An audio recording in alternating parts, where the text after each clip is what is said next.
ETF index mutual funds నేర్చుకుని stock మార్కెట్లో రాణించాలనుకుంటున్నారా? వెంటనే ఈ నెంబర్కి కాల్ చేయండి. నమస్తే రమగారు. నమస్తే జయ. రమగారు, ఏదైనా ఒక సిరీస్ స్టార్ట్ చేద్దామండి. అడపా చిరంజీవి గారిది వేగు చుక్క. ఓకే. ఆయన 10 కథలు చెప్పాం మనం. అవునవును. ఇది 11ది. ఆయన గాలి బంగ్లా అని ఒక సస్పెన్స్ పుస్తకం పంపించారు నాకు. గాలి బంగ్లా. కానీ దాన్ని చెప్పడానికి ముందు వెనక ఆడి ఆడి నేను సస్పెన్స్ మెయింటైన్ చేయలేనేమోనని చెప్పట్లేదు. ఓహో, చదివేశారు, అయిపోయిందా? చదివాను ఎప్పుడో, చాలా రోజులైంది. చెప్పండి అమ్మా, గుర్తొచ్చినప్పుడల్లా ఆయన ఫోన్ చేసినప్పుడల్లా అమ్మా గాలి బంగ్లా చెప్తానన్నారు కదా మేడం, ఎందుకు చెప్పలేదు మీరంటారు. ఇది ఈ వేగు చుక్క లాస్ట్ ఇయర్ 25లో జూన్ జూలైలలో స్వాతిలో వచ్చింది. 16 వారాలు ఏమో సీరియల్. ₹1,00,000 బహుమతి వచ్చిందట ఆ కథకి. అబ్బా. అది బుక్గా ప్రింట్ చేయాల, సీరియల్గా వచ్చింది. అది మీరు చెప్పండి అన్నారు. అయితే ఆయన ఈ స్వాతి పత్రిక గురించి 2 మాటలు, మంచి మాటలు చెప్పాలమ్మా మీరు అన్నారు. కరోనా టైంలో చాలా పత్రికలు మూసేశారు, అప్పుడు అసలు చేయలేకపోయారు కదా. స్వాతి మాత్రం మూతపడలేదట. వేమూరు బలరాం గారు దాని ఎడిటర్గా ఉన్నారు కదా, ఆయన చాలా శ్రద్ధగా జాగ్రత్తగా ఈ సాహితీ అభిమానులని, రైటర్లని, మరి రచయితలని ప్రోత్సహించడం పత్రికలు అవే కదా. ఇదివరకు ఎన్నుండేవి, ఇప్పుడు ఎక్కువ లేవు కదా. అవునవును. ఇప్పుడు అన్నీ ఆన్లైన్ పత్రికలు వచ్చేసినాయి. కానీ ఇది మాత్రం స్వాతి స్వపరివార పత్రిక మాత్రం చక్కగా నడుస్తూనే ఉంది. ఇంటాక్ట్గా అమౌంట్ కూడా పంపించేస్తారు, చాలా శ్రద్ధగా పంపించేస్తారు. ఏదైనా కథ పంపిస్తే కావాలి అని అడిగి వెంటనే వాళ్ళు ఏదైనా పోటీలు పెడితే ఆ పోటీల్లో బహుమతి చెంది వచ్చిన కథలకి వెంటనే బహుమతి అమౌంట్ వచ్చేస్తుంది.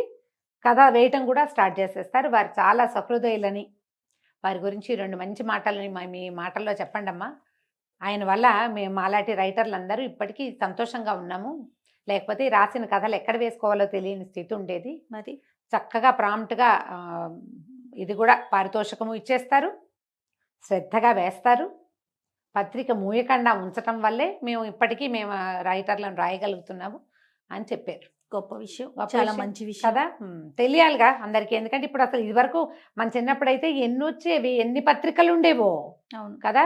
ఇప్పుడు ఇంచుమించు అన్ని పత్రికలు పోయినాయి. ఎప్పుడు ఎవర్ గ్రీన్ గా కనపడుతుంది స్వాతిని. మధుబాబు గారు రాస్తూనే ఉంటారు అందులో. పెద్దవాళ్ళు చాలా మంది రాస్తూనే ఉంటారు. రకరకాలు వస్తుంటాయి కాలమ్స్. కొన్ని చందమామ కథలు అవి కూడా వేస్తున్నట్టున్నారు ఇప్పుడు. మేము కొంచెం తగ్గిపోయింది. ఇది వరకు నేను రెగ్యులర్గా చదివేదాన్ని. ఈ కొన్ని చదవటం కాదు, మన దగ్గర అప్పుడు రోజు పుస్తకం మార్చడానికి ఒక అబ్బాయి వచ్చేవాడు ఎవ్రీడే. విపుల, చతుర అవి కూడా తెచ్చేవాడు. అప్పుడు ఇంకా హాసం అని అవని బోలెడని వచ్చేవి జయ. ప్రభా, జ్యోతి ఎన్ని వచ్చేవో. అదే ఏమీ లేవు.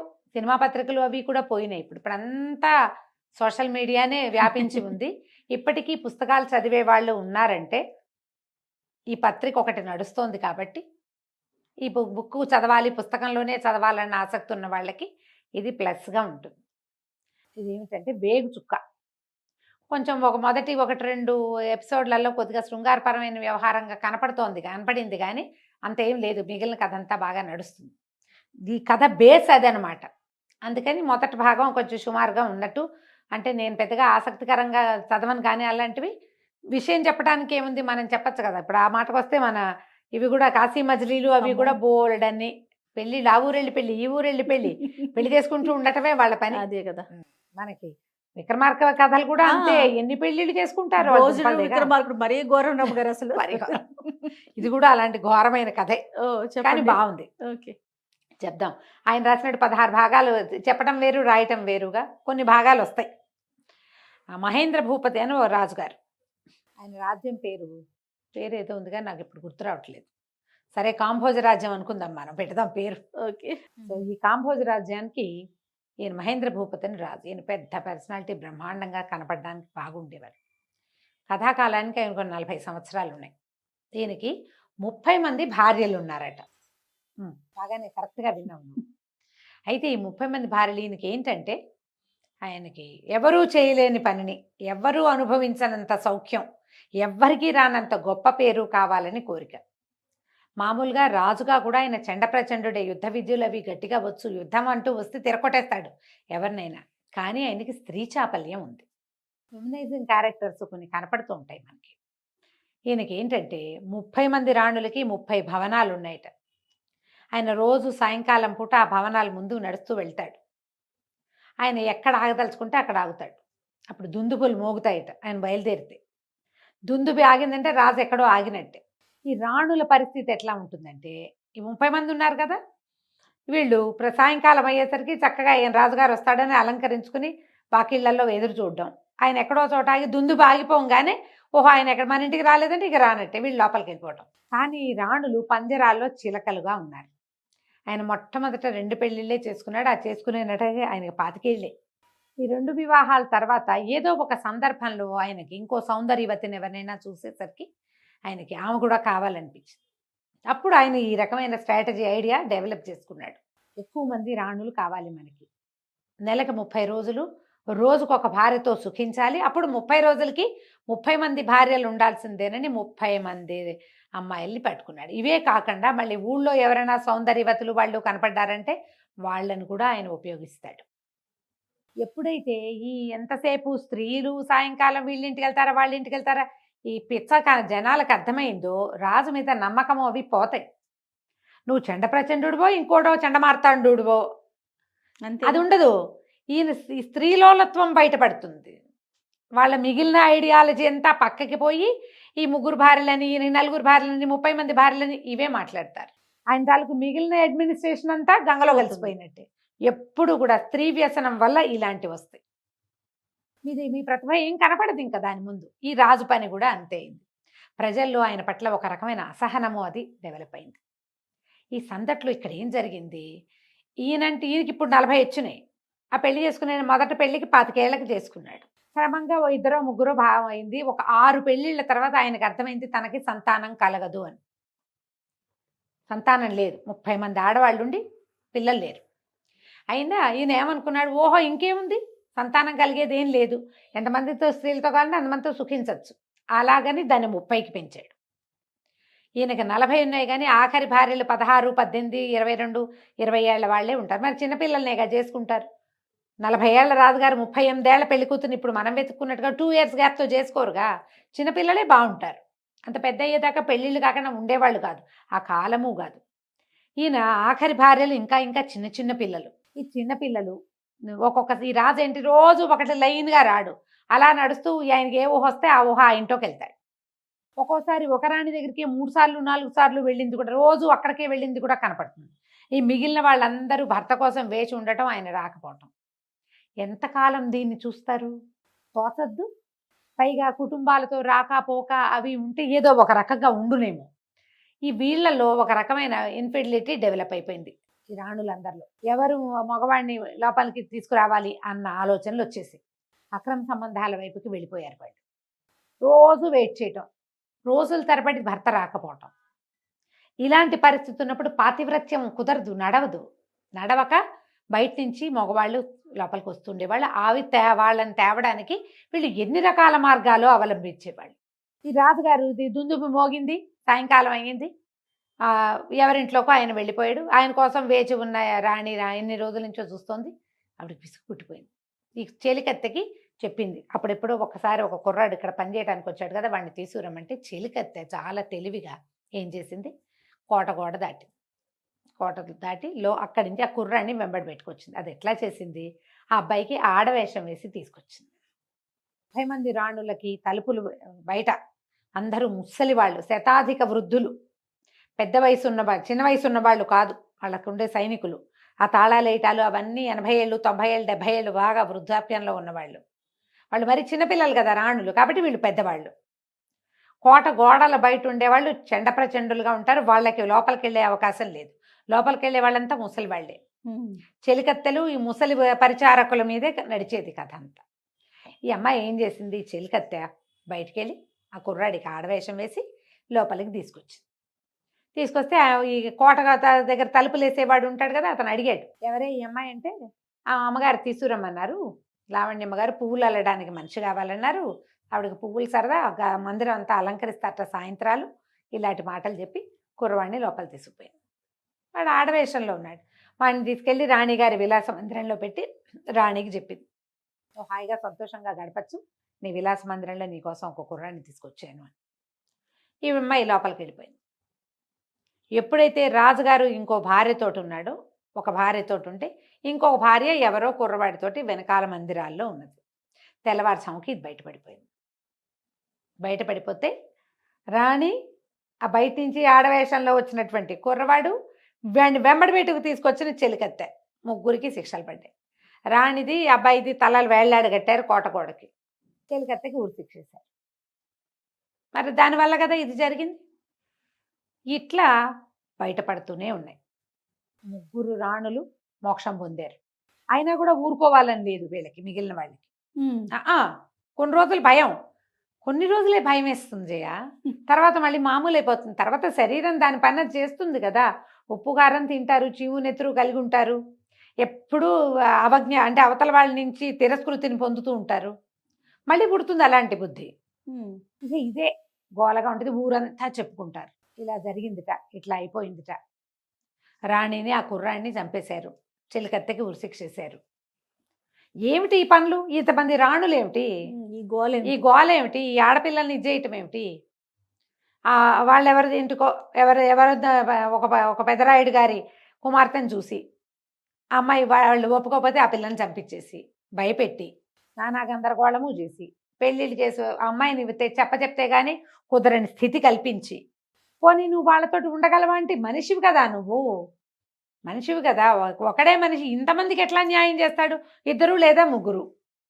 పైగా వాళ్ళకి ఏంటి, కుటుంబాలతోటి వెళ్తే ఇక్కడ జరిగే దుర్మార్గం అంతా అందరికీ తెలుస్తుందని కుటుంబాలతో కలవనివ్వకపోవటం. ఇక బందిఖాన, అది జైలు. వీళ్ళకి అలంకరించుకోవడానికి, హాయిగా తినడానికి, తాగడానికి అంతే.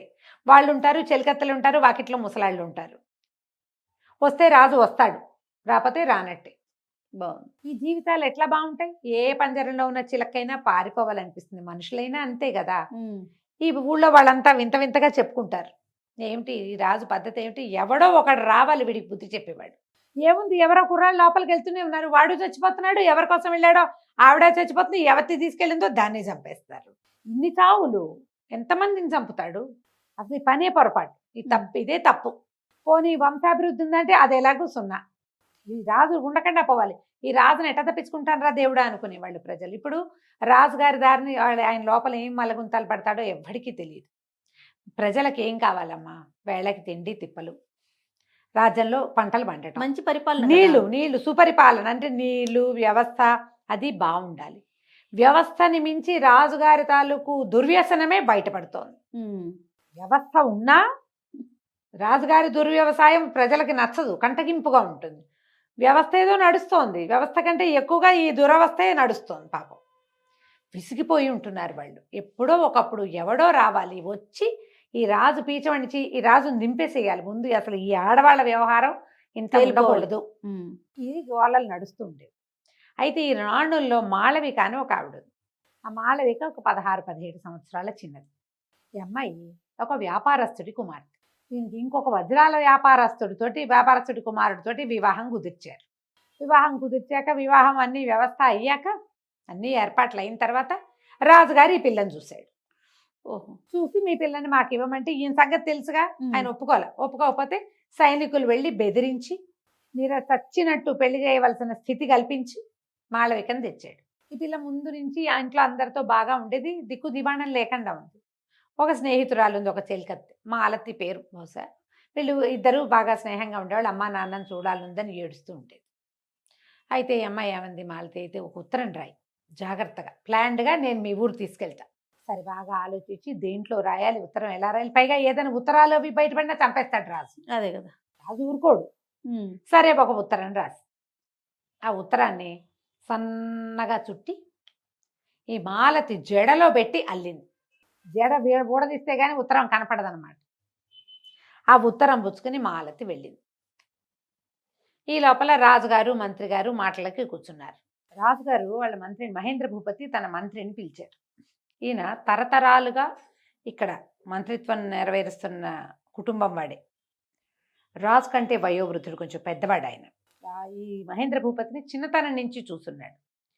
రాజు ఆలోచనల్లో ఉన్నటువంటి ఈ అవకతవక విధానము, ఈ స్త్రీ వ్యసనము, అక్కడ అవతల జరుగుతున్నటువంటి ఈయన నిరాదరణ వల్ల, లేకపోతే ఈయన ధూర్తత్వం వల్ల అవతల జరుగుతున్నటువంటి అనవసరమైన వ్యవహారాలు, మంత్రికి స్పష్టంగానే తెలుసు. అయితే మాట్లాడుకున్నారు కూర్చుని. ఈయన ఏం చేశాడు, ముందు 3 రాణుల్ని చంపించాడు. 3 బదులు మళ్ళీ 3 పెళ్ళిళ్ళు చేసుకున్నాడు. ఓహో, మళ్ళీ ఫిల్ మరి చేసేస్తున్నాడు. 30 పూర్తి కావాలి. 30 తర్వాత ఇప్పుడు ఒక అమ్మాయిని చెలికత్తె ఆడవేషం వేసి తీసుకొచ్చింది కుర్రండి. ఆ అమ్మాయి ప్లేస్లో ఇంకొక రాణిని వెతుక్కుంటున్నారు ఇప్పుడు.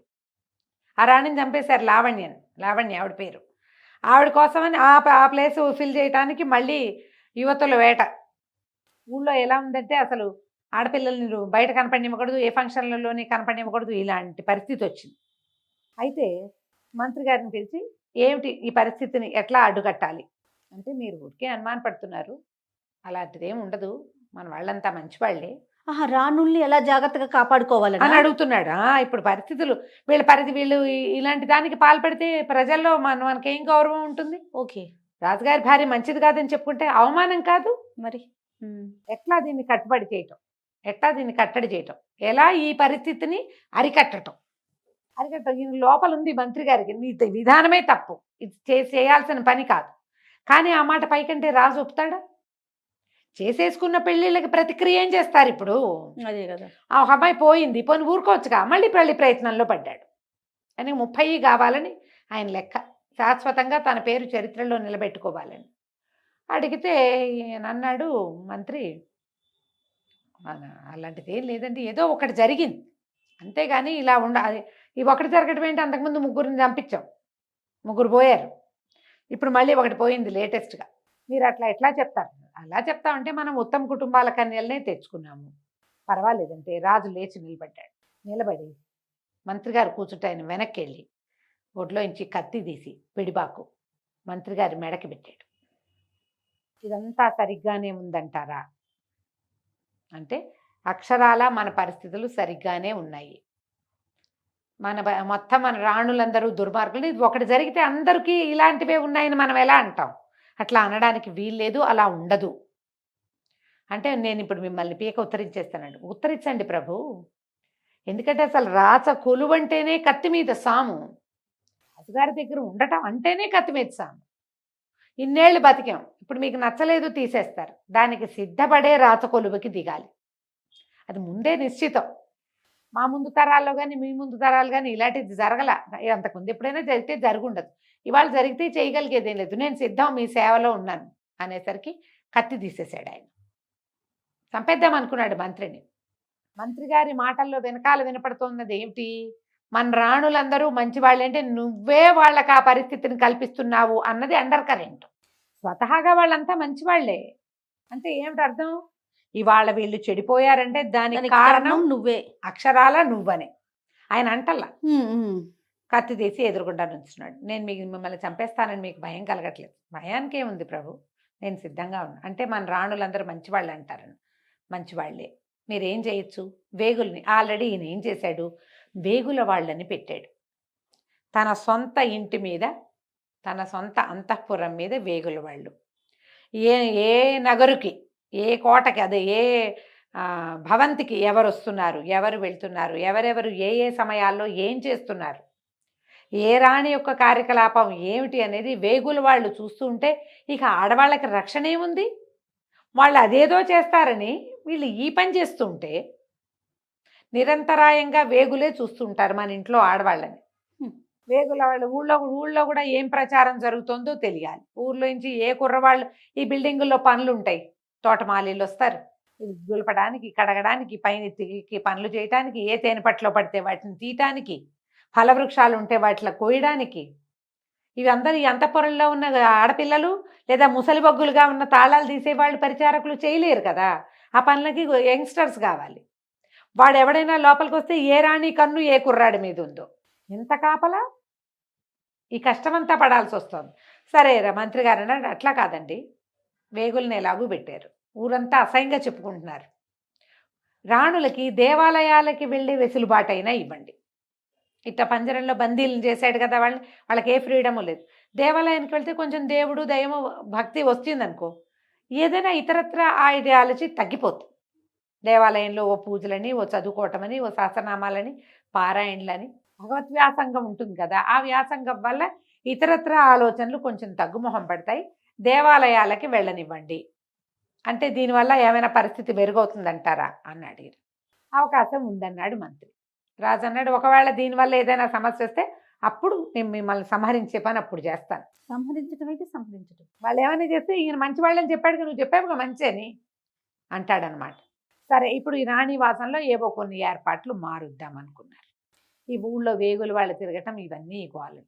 మాళవిక అనే మహారాణి ఏం చేసింది, మాలతి అనే తన చెలికత్తెకి తల్లిదండ్రుల కోసం ఆ అమ్మాయినే రాజుగారు ఏం చేశాడు, ఈ వజ్రాల వ్యాపారస్తుడి కుమార్తె, అవును. శ్రీపురమో ఏదో వాళ్ళది, అక్కడికి వెళ్ళాలి. ఈ అమ్మాయి ఏం చేస్తుంటే ఈ దండ ఈ ఉత్తరాన్ని సన్నగా చుట్టి మాలతి జడలో వేసేసి పంపించింది. మాలతి పురుష వేషం ధరించి ఆడవాళ్ళ బట్టలు కాకుండా మగవాళ్ళ లాంటి బట్టలు వేసుకుని ఒక గుర్రం తీసుకుని ప్రయాణం మొదలుపెట్టింది. ఏదో పని మీద వెళ్తున్నానని చెప్పింది. ఇక్కడ వాళ్ళు ఎవరు అడగల. మాలతిని అసలు రాజుగారి కంట పండే వల్ల మాలతి చాలా అందగత్తె. ఈ మాళవిక కంటే ఇది తెలిసిందిగా, ఈయన మందమైన ఆడవాళ్ళని చూస్తే వదిలిపెట్టాడని. రాజుగారు వచ్చే సమయానికి ఆ పిల్లని ఉంచనిచ్చేది కాదు. ఇద్దరు అక్కా చెల్లిలాగా చాలా స్నేహంగా ఉంటాడు, ఒకే వయసు వాళ్ళు. పైగా అమ్మాయి రాచకూతురు కాదు, వ్యాపారస్తుల పిల్ల. వాళ్ళ ఇంట్లో ఉండే వాళ్ళతో అట్లా అక్కా చెల్లి స్నేహం కలుపుకునే పద్ధతి. బాగా దుఃఖపడింది, కానీ ఇంక ఇప్పుడు చేసే దారి ఏం లేదు. లావణ్య దుర్మరణం పాలైపోయింది. ఈ పనులు చేసిన వాళ్ళు ఎవరైనా అంతే. కానీ ఎన్నాళ్ళు ఇట్లా ఈ ఒంటరి జీవితం. ఆ అబ్బాయిని ఎవరినో చేసుకుందామంటే అది ప్రియుడు కాదు, కానీ పెళ్లి సంబంధం కుదిరింది. అది పోయి ఇప్పుడు అవతల వాడు కూడా మనలాంటి వాడే అయ్యి నీకు నువ్వు నాకు నేను మనం ఇద్దరమే అంటే జీవితం వేరేగా ఉంటుంది. 30 మందిలో నువ్వు ఒకదానివి, నీ టర్న్ వస్తే వస్తుంది, లేకపోతే లేదు.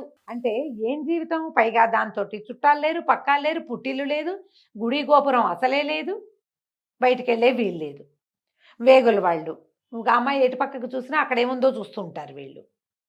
ఒంటరితనం, ఆ దుఃఖాన్ని భరించడం కూడా కష్టమే కదా. ఎన్నాళ్ళు మనకి ఏదైనా రాతకొలువులోకి వెళ్తే కొన్ని రోజులే బాగుంటుంది, అక్కడ బట్టలు బాగుంటాయి, నగలు బాగుంటాయి, తిండి బాగుంటుంది. 2 రోజులు అన్నీ 2-3 కట్టుకుని 4-5 ధరించి 2 పూటలు తిన్నాక వేరే విషయాల కోసం శరీరం మనసు అరువులు చాచేయవు. అందులో అమ్మ నాన్న కావాలి, పెద్దవాళ్ళు ఎవరైనా ఉండాలి, తోడు ఉండాలి, కబుర్లు చెప్పుకోవడానికి మనుషులు కావాలి. యంగ్స్టర్స్ అయితే శరీరానికి రకరకాల ధర్మాలు ఉన్నాయి కదా. ఉత్తరం పుచ్చుకుని వెళ్ళింది మాలతి. ఈ వెళ్ళేసరికి ఆ అమ్మాయి ఊరు దాటేసింది. ఊరు దాటి ఒక అటవీ మార్గం పట్టేసరికల్లా ఆ అమ్మాయికి ఒకడు కనపడ్డాడు. అతను ఒక వేగు, మల్లుడు అలాంటి పేరున్నవాడు. గుర్తుపట్టేశాడు. ఈ అమ్మాయి మగవేషం వేసుకున్నా. ఎక్కడికి వెళ్తున్నావు ఏమిటని ప్రశ్నించాడు. ప్రశ్నిస్తే అమ్మాయి కాస్త అత్తర్లాడింది, కానీ మా చుట్టాలు శ్రీపురం వెళ్తున్నాను, వాళ్ళ ఇంటికి వాళ్ళకి కాకుండా వేరే ఊరు పేరు చెప్పింది. శ్రీపురం పక్కన ఇంకో ఏదో ఊరు వెళ్తున్నాను, మా బంధువులు ఒకరికి ఒంట్లో బాగుండలేదు, చూడ్డానికి వెళ్తున్నాను అనేసరికి అక్కడ మీ బంధువులు ఎవరు లేరు కదా. కాదులే ఉన్నారంతే. అంటే వాడేమన్నాడు వేగు, పద నేను కూడా వస్తాను నీతో పాటు. ఎందుకంటే ఈ అమ్మాయి యువరాణి రాణిగారి దగ్గర ఉండే చెలికత్తె. ఏం చేయబోతోందో ఈ అమ్మాయిని సోదా చేద్దామనుకున్నాడు. వస్తువులు ఏం లేవు, జళ్ళ ఉంది. వాడు పదే తను కూడా వస్తానంటే నువ్వు మా చుట్టాల ఇంటికి రావడానికి వీల్లేదు, ఏది మీ వాళ్ళు రాసిన ఉత్తరం చూపించన్నాడు. ఉత్తరం లేదు. వెంటనే వాడేమన్నాడు, అయితే సరే బాగానేది, నువ్వు నాతో గడుపు, నేను నిన్ను వెళ్ళనిస్తాను, లేకపోతే నేను నీ వెనకాల రావాల్సిందే, నీ అంతేమిటో చూసి రాజుగారికి అప్పచెప్పాల్సిందే. ఏం చేస్తుంది ఆడపిల్ల, ఏమనుకుంది, సరే ఎలాగూ నేను మాళవిక కోసం నా ప్రాణాలు ఇవ్వడానికైనా సిద్ధపడే బయలుదేరా, సరే ఆ శరీరం ఏదో వీడికి ఇచ్చేద్దామని ఒప్పుకుంది.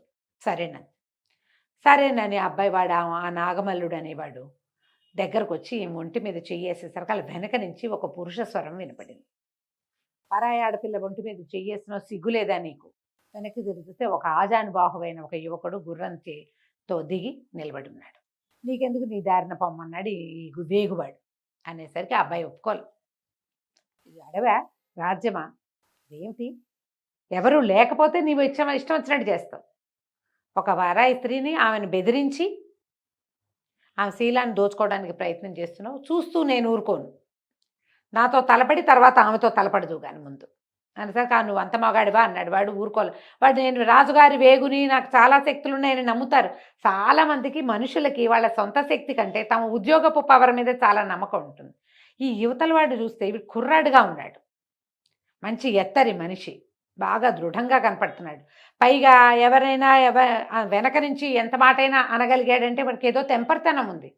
వీడికి ఏంటంటే అధికారమైన బలం ఉంది కాబట్టి ఈ అమ్మాయి ఎలాగో మా వంటింటి కుందేలు, ఇది ఎక్కడికి పోదు. రేపొద్దున ఇక్కడ ఏదైనా తేడా వచ్చినా వీడు పోయి మళ్ళీ నగరానికి వచ్చి ఈ పిల్లని నేను ఆ దారికి వెళ్తుంటే చూశానంటే దీన్ని పట్టేస్తారు వాడు. కత్తి దూసాడు. అవతల అబ్బాయి ఊరుకోలే. ఆ కుర్రాడు కూడా రాజపురుషుడిలాగా ఉన్నాడు. కత్తి తీశాడు. నేను చాలా బలశాలని నమ్మే నాగవల్లుడు కాసేపట్లో కిందెట్టు మీదెట్టు అయిపోయాడు. వల్ల కాల దెబ్బలు తగిలేసినాయి గట్టిగా. ఇక పారిపోయాడు. అక్కడి నుంచి పరిగెత్తుకుంటూ వెళ్ళిపోయాడు. అతను కత్తి వరలో పెట్టుకుని ఈ అమ్మాయి కూడా బెదిరింది. ఏం చెయ్యాలో తెలియలా. ఇప్పుడు వెళ్ళిపోవాలో వద్దో తెలియటల్లా. తను నాగమల్లుడికి దొరికేసింది. ఇప్పుడు వాడు మరణించకుండా ఉంటే వాడు రేపు పొద్దున ప్రమాదకారే. ఇప్పుడు ఎదుర్కొంటా ఉన్నవాడు ఎవరో కూడా తెలియదు. ముందున్నవాడైతే నేను గుర్తుపెట్టా, వీడు ఎవడో తెలియదు. నిలబడి నేను దండం పెట్టింది. బాబు సమయానికి కాపాడారు, మీరెవరండి ఏమిటండి అంటే అతను ఆ పక్క రాజ్యానికి యువరాజు. పక్క రాజ్యం రాజుగారు, పక్క రాజ్యం మాది అన్నాడు. రాజుగారు చాలా గొప్పవారు, ఆయన చాలా అద్భుతమైన వాడు అనేసరికి నేను ఆ రాజుగారి కుమారుణ్ణి, నా పేరు శశికాంతుడు, నేను నా స్నేహితుడు చిత్రవ్రతుడు అనేవాళ్ళు మేమిద్దరం కలిసి అడవిలోకి వచ్చాము. అతను కొంచెం విశ్రాంతి తీసుకుంటుంటే చుట్టుపక్కల ఏమున్నాయో చూడ్డానికి వస్తుంటే వీడు కనపడ్డాడు నాకు. నువ్వు ఆపదలో ఉన్నావని నేను రక్షించడానికి వచ్చాను, నువ్వెవరు ఏమిటి అని అడిగితే నా పేరు మాలతని, మరి నేను రాణిగారి చెలికత్తెనని చెప్పేసరికల్లా అన్నాడు, మీ రాజ్యంలో ఉన్న విచిత్రమైన పరిస్థితులను వింటూనే ఉన్నాము, ఎవరైనా కాపాడాలి ప్రభు మమ్మల్ని, తప్పకుండా మిమ్మల్ని సేవించే అవకాశం కావాలని కోరుకుంటున్నాను. ఇవాళ నా ప్రాణాలు మాన ప్రాణాలు రక్షించారు మీరు, మీకు ఎన్నో కృతజ్ఞతలని పదే పదే ఆయనకి దండాలు పెట్టి ఒక సత్రం వీళ్ళు ఈ అమ్మాయి ఉండేది ఆయనకి అంటే ఎవరినైనా కలుసుకోవటానికి కోసం పెట్టుకున్న ప్లేస్, అక్కడికి ఎట్లా రావాలో అక్కడికి వచ్చినప్పుడు తనకు ఎట్లా కబురు చేయాలో అతనికి వివరంగా చెప్పి ఊళ్ళో గనక వస్తే మా రాజ్యంలోకి వస్తే నన్ను కలుసుకోండి తప్పకుండా, నేను మీకు ఏది కావాలన్నా చేయించి పెడతాను అని చెప్పి అతనికి చెప్పింది. మంచి పొడగరి చాలా చక్కగా ఉన్నాడు, ముందు సంస్కారిగా కనపడుతున్నాడు. ఈ అమ్మాయి ఏం చేసింది, ఆయన వెళ్ళొస్తానని చెప్పి గుర్రం ఎక్కి తన దారిని తను శ్రీపురానికి వెళ్ళిపోయింది. అక్కడ మాళవిక తల్లిదండ్రుల్ని కలుసుకుని తన జడలో ఉన్న ఉత్తరాన్ని జడ ముడి విడతీంచి తను విప్పుకోలేదు, ఎవరైనా విప్పాలి, అట్లా అల్లబడింది ఆ జడ. విప్పించి అందులో ఉన్న ఉత్తరంలో ఉన్న విషయాలన్నీ వాళ్ళు తెలుసుకున్నారు. ఈ రాజుగారి పద్ధతి, అక్కడ జరుగుతున్న అరాచకము, ఇతర రాణులతో వస్తున్నటువంటి రకరకాల ఇలాంటివి ఇవే పూర్తి వివరంగా ఉన్నాయి. వాళ్ళు పాపం ఇంకేం చేస్తారు, పెళ్ళైపోయింది, ఇక చేయగలిగేది ఏం లేదు. ఎంతో దుఃఖించారు, మేము బాగానే ఉన్నామని చెప్పారు. మళ్ళీ ఒక తండ్రి స్వహస్తాలతో ఒక ఉత్తరం రాసి కూతురల్లిని విచిత్రమైన జడలాగానే తల్లి కూడా అల్లి ఆ ఉత్తరం అందులో పెట్టి మాలతిని వెనక్కి పంపించారు. ఈ మాలతి మళ్ళా రాజ్యంలోకి వచ్చేసింది. బండి గుర్రం వేసుకుని వచ్చి ఈ రాణిగారిని కలుసుకున్నాక సరే ఇద్దరు ఒకళ్ళనొకళ్ళు కావలించుకుని కసుకి అమ్మ నాన్నని చూసి వచ్చింది కదా, నువ్వు ఎంతో సహాయం చేసావు, నీ వల్ల మా అమ్మ నాన్నలు నువ్వే వెళ్ళి నువ్వు చూస్తే నేను చూసినట్టే ఉంది నాకు అంటే, సరే వెళ్ళేటప్పుడు చాలా ప్రమాదం ఎదురైందమ్మా, ఇట్లా వాడు ఒకడు అడ్డం పడ్డాడు, వేగులవాడు, మన పక్క రాజ్యపు యువరాజు శశికాంతుడట ఆయన పేరు, ఆయన రక్షించాడంటే ఆయన తీసుకురాపోయావా అంతే, తీసుకురా వచ్చే వెసులుబాటు లేదు, ఆయన ఏదో దీని మీద వచ్చేట పని మీద అడవిలో ఏదో చూస్తున్నామన్నారు, నేను కానీ ఆయనకి ఎట్లా రావాలో చెప్పాను, వస్తే చూద్దాం అని చెప్పుకున్నారు. ఉత్తరం చూసుకుని సంతోషించింది అమ్మడు. ముందేం జరుగుతుందో చూడాలి. ఈ చిత్రవ్రతుడు అనే స్నేహితుడితో కలిసి వచ్చిన శశికాంతుడు అడవిలో 4 పక్కలా చూసి వాళ్ళ దారిన వాళ్ళు ఇంకో పక్కకి బయలుదేరారు. ఒకవేళ ఈ రాజ్యంలో ప్రజలంతా ఎవడో ఒకడు రావాలి వీడంతు చూడాలి అనుకుంటున్నారు. ఒక యువరాజు కనిపించాడు విమలకి. ఆమెని వీరమల్లుడు అనే ఒక గూఢచారి నుంచి రక్షించాడు. అతను చిత్రవ్రతుడు, వాళ్ళిద్దరు కదంబ రాజ్యపు రాజకుమారుడు. అవును. అతను వివిధ ఊర్లను చూడడము, చుట్టుపక్కల ఉన్న రాష్ట్రాలు చుట్టుపక్కల రాజ్యాల్లో ఉన్న సిటీలు టౌన్లు వాటిని పరిశీలించాలన్న ఉద్దేశంతో బయలుదేరారు అడవిలో స్వేచ్ఛగా తిరగటానికి. అయితే వీళ్ళు ఎప్పుడు ఈ విమలని రక్షించిన తర్వాత విమల వచ్చేసింది, మళ్ళీ మాళవికకి వాళ్ళ అమ్మా నాన్న రాసిన ఉత్తరం ఇచ్చింది, ఈ కథ నడుస్తుంది. ఆ రోజు ఏమైందంటే ఈ శశికాంతుడు చిత్రవ్రతుడు వాళ్ళు అడవిలో నడుస్తుంటే, చిత్రవ్రతుడు అంత ధైర్యస్తుడు కాదు, కొంచెం పిరికివాడు కూడా, కానీ పరమసాహసైన రాజకుమారుడితో పాటు వెళ్తే ఏదో కొంచెం మనకు కూడా వస్తుంది కదా అని ఏదో కత్తి కటారు పెట్టుకున్నాడు, కానీ అంత జోరైన వాడు కాదు. వీళ్ళిద్దరూ నడుస్తున్నారు. దూరంగా వాళ్ళకి ఒక 3 అమ్మాయిలు కనపడ్డారు. కరవా పల్లెటూరు వాళ్ళుగా ఉన్నారు. ఒక అమ్మాయి చాలా అందంగా ఉంది. ఇద్దరు పర్వాలేదు పిల్లలు, వయసులో ఉన్న ఆడపిల్లలు ఇట్లా చేతులు దగ్గర పెట్టుకుని భయపడుతున్నట్టున్నారు. ఇతను గబుక ఏదో అనబోయాడు. ఈ శశికాంతుడు నోరు మూసేశాడు. ఆగని. ఎందుకంటే ఈ ముగ్గురు పిల్లలకి ఎదురుగుండా ఒక సింహం నిలబడి ఉంది. అది నిశ్శబ్దంగా చూస్తుంది. వీళ్ళు ఏదైనా మాట్లాడితే అది అటు దూకుతుందో ఇటు దూకుతుందో. ఏమన్నాడు, నీకు చెట్లు అవి ఎక్కడం వచ్చా అంటే నాకు ఎక్కడం వచ్చు, సింహం ఎదురుకుండా కనపడుతోంది అనేసరికి ఏదో ఒకటి చెయ్యి, ప్రయత్నం చేయమన్నాడు. ఈ చిత్రవ్రతుడు పరిగెత్తుకుంటూ ఉడతలాగా వెళ్ళి చెట్టెక్కేసాడు. సో మగపిల్లాడు పంచగించ ఉండి సులువుగా ఎక్కగలుగుతారు. మగపిల్లాడు అవడం ఒకటే కాదు, వాళ్ళ బట్టలు కూడా, బట్టల వల్ల రెండోది మగపిల్లల్లో ఉండే ఒక రకపు తెంపరితనం సాధారణంగా కొంచెం ఆడపిల్లల్లో తక్కువ ఉంటుంది. అవునండి. మన చెట్టెక్కేయగలం అవన్నీ నమ్మలేరు, వాళ్ళు భయపడతారు, ఎక్కుతారు తర్వాత, కానీ ముందు భయం ఉంటుంది. ఈ ఆడపిల్లలు ముగ్గురు పరిగెడదామని ఉంది కానీ వాళ్ళకి చెట్టెక్కగలమన్న నమ్మకం లేదు. దానితో ఇంత పెద్ద పెద్ద పరికిణీలు, ఓణీలు, జళ్ళు, బట్టలే అడ్డం పడిపోతాయి.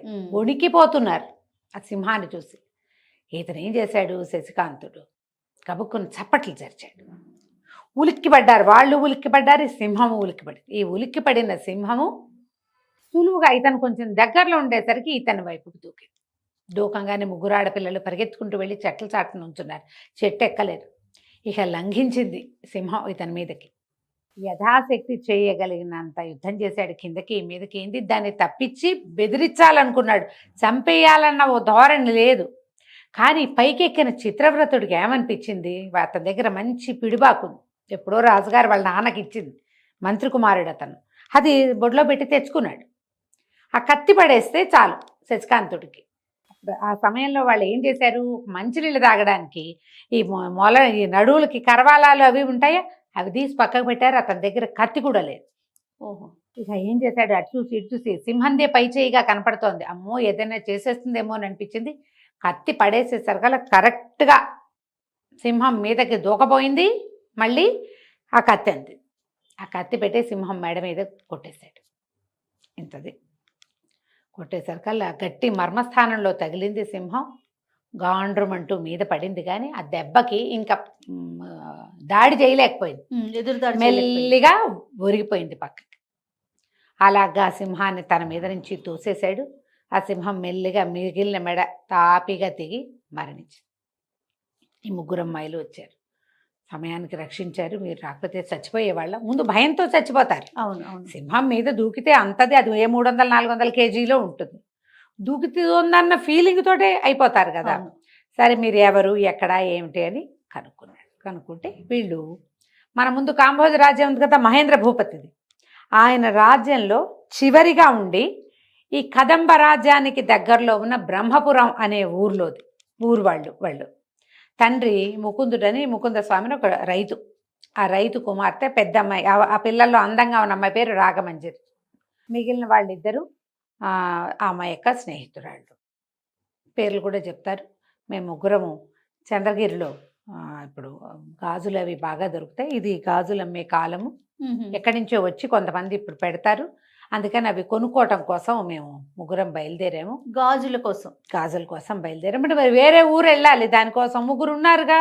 పట్టపగలు ఏమవుతుంది, ఎవరో ఒకళ్ళు నడుస్తూ ఉంటారు అనుకున్నారు. ఒక్కొక్క టైం ఏంటంటే ఏ భోజనాల వేళకు అందరూ ఆగిపోతే వీళ్ళు నడిచారనుకో, వీళ్ళే ఉంటారు అడవిలో. అవును. పూర్వం ఏం చేసేవాళ్ళు, భోజనానికి ప్రత్యేకమైన సమయము, ప్రత్యేకమైన స్థలాలు ఉండేవి. అక్కడ అందరూ తింటే అందరూ ఓసారే బయలుదేరేవాళ్ళు. చిన్న చిన్న గుంపులుగా ఒక 10 అడుగులు 20 అడుగుల గ్యాప్తో నడిచిపోయేవాళ్ళు. ఆడపిల్లలు వచ్చేటప్పుడు సులువుగా వచ్చేసారు. ఇది వెళ్ళే దారి పట్టారు. ఈ వెళ్ళే దారిలో ఏమైంది, అందరూ పాఠశాలలు అందరూ ఎక్కడికక్కడ చెట్ల కింద ఆగారు. వీళ్ళు చీకటి పడకుండా వెళ్ళిపోదామని ఒక రవ అంగం ముందుకేసేసరికి సింహానికి దొరికేశారు. సరే మీరెవరు ఏమిటి ఇంకా చెప్పల వీళ్ళు తమ సంగతి. వాళ్ళు కొనుక్కున్న సామాన్లన్నీ ఒక మూటలో ఉన్నాయి. గభాలను పరిగెత్తుకుంటూ వెళ్ళి ఆ సింహం కంగారులు ఎక్కడో బారేశారు. దాన్ని తెచ్చుకున్నారు. ఈ జడలో పెట్టుకునే రకరకాల వస్తువులు, గాజులు అవన్నీ కొనుక్కున్నారు ముగ్గురు. ఆ మూట పుచ్చుకున్నారు. చూస్తే ఈ మన శశికాంతుడికి దెబ్బలు తగిలినాయి గట్టిగానే. సింహంది మొహం మీద ఒక చోట గీరిపోయింది, మెడ మీద, చేతుల మీద, చొక్కా అక్కడక్కడ నెత్తురు మరకలు, డాగులు కనపడుతుంది. ఈ అమ్మాయిలు కంగారు పడ్డారు. అయ్యో దెబ్బలు తగిలినాయి అంటే పర్వాలేదన్నాడు. కానీ అట్లా కాదు, ఏదో ఒకటి చెయ్యకపోతే ఈ సింహము ఇంతకుముందు దేన్ని చంపిందో దాని గోళ్లల్లో వాటి తాలూకు ఏమైనా ఉండిపోతే అవన్నీ ఇబ్బంది అవుతాయి, అవును. మంచిది కాదు. కాబట్టి మా ఊరు రండి అని పిలిచారు. సరే, ఇద్దరు తమ గుర్రాలని లాక్కుంటూ బయలుదేరారు. ఈ వెళ్తూ ఉండగా ఊరికే ఒక మాట వరుసకి మీ రాజ్యము రాజుగారు గురించి వచ్చేసరికి రాజులు ఎంత దుర్మార్గులుగా ఉంటారో, రాజులంటే ఎంత అయిష్టమో ఆ అమ్మాయి లిస్టల్లే చెప్పింది. ఆ రాగమంజరి పరమ దుర్మార్గుడు మా రాజు. దాంతో మా ఊళ్ళో ఆడపిల్లలు ఎవ్వరూ బయటికి రారు. ఇప్పుడు ఎవరు సైనికులు రాని కాలం కాబట్టి మేము వచ్చాం. సైనికులు తిరిగే కాలం అయితే అసలు మేము రానే రాము, బయటికి రానివ్వరు మమ్మల్ని. మా స్వతంత్రాన్ని పాడి చేశాడు రాజు. ఆయన మంచివాడు కాదు.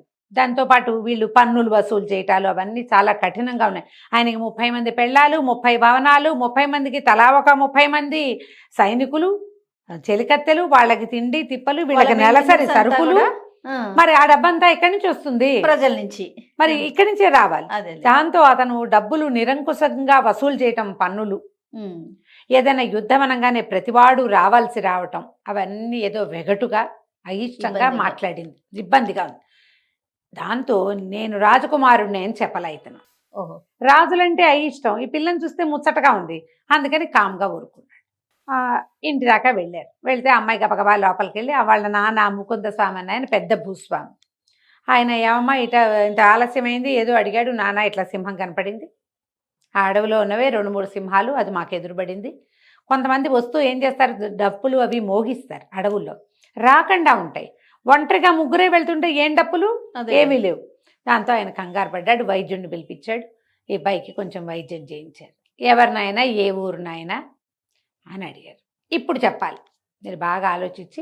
మేము నేత వ్యాపారులం అండి, మా నాన్నగారికి మగ్గాలు ఉన్నాయి, మేము పట్టు వస్త్రాలు, తర్వాత ఏమో వెండి బంగారాలతోటి ఇవి వస్తువులు, చిన్న చిన్న వెండితోటి వస్తువులు చేయించి అమ్ముతాము అని చెప్పి. పక్కన చిత్రవ్రతుడు ఉన్నాడుగా, ఈ వ్రతుడిని అడిగారు. బాబు మీరేమిటంటే బాగా ఆలోచించి, మంత్రి గారు అబ్బాయి నేను చెప్పకూడదు, మా నాన్నగారు వీళ్ళ నాన్నగారి దగ్గర పనిచేస్తారండి, మేమిద్దరం ఫ్రెండ్స్ అండి అన్నాడు.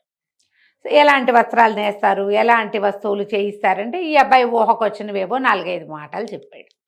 ఆ రాత్రి కొంచెం చక్కగా వైద్యం చేయించారు, వేడి పాలు కల్పించారు, ఏదో అన్నం పెట్టారు, రాత్రి పక్కలేయించారు, పడుకున్నారు.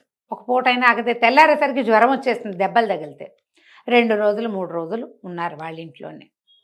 ఈ శశివృగాకాంతుడికి ఈ రాగమంజరికి బాగా స్నేహం కలిసింది. కళ్ళు చూపులు మార్చుకుంటున్నారు ఇద్దరు. చిత్రవ్రతుడికి అర్థమైంది రాజకుమారుడి అమ్మాయి ప్రేమలో పడ్డాడని. కానీ ఊరుకున్నాడు, అతనేం చెప్పకుండా మనం ఎందుకు చెప్పాలి అని. సరే 3వ రోజున వెళ్ళొస్తామని చెప్పి మెల్లిగా బాయ్ చెప్పి వెళ్ళిపోయారు. కానీ వారానికి 2 సార్లు 3 సార్లు ఇక్కడికి ఈ ఊరు వచ్చి ఈ అమ్మాయిని కలుసుకుంటూ ఉండేవాడు. మొదట ఒక 10 రోజులు రాల. ఎంతసేపు ఆలోచిస్తుంటే చిత్రవ్రతుడే ఎంకరేజ్ చేశాడు. అంత నచ్చితే వెళ్ళి చూసి రావచ్చు కదా అని. చూసి రావాలంటే మనదేం వ్యాపారం, నేత వ్యాపారం అని చెప్పేమా.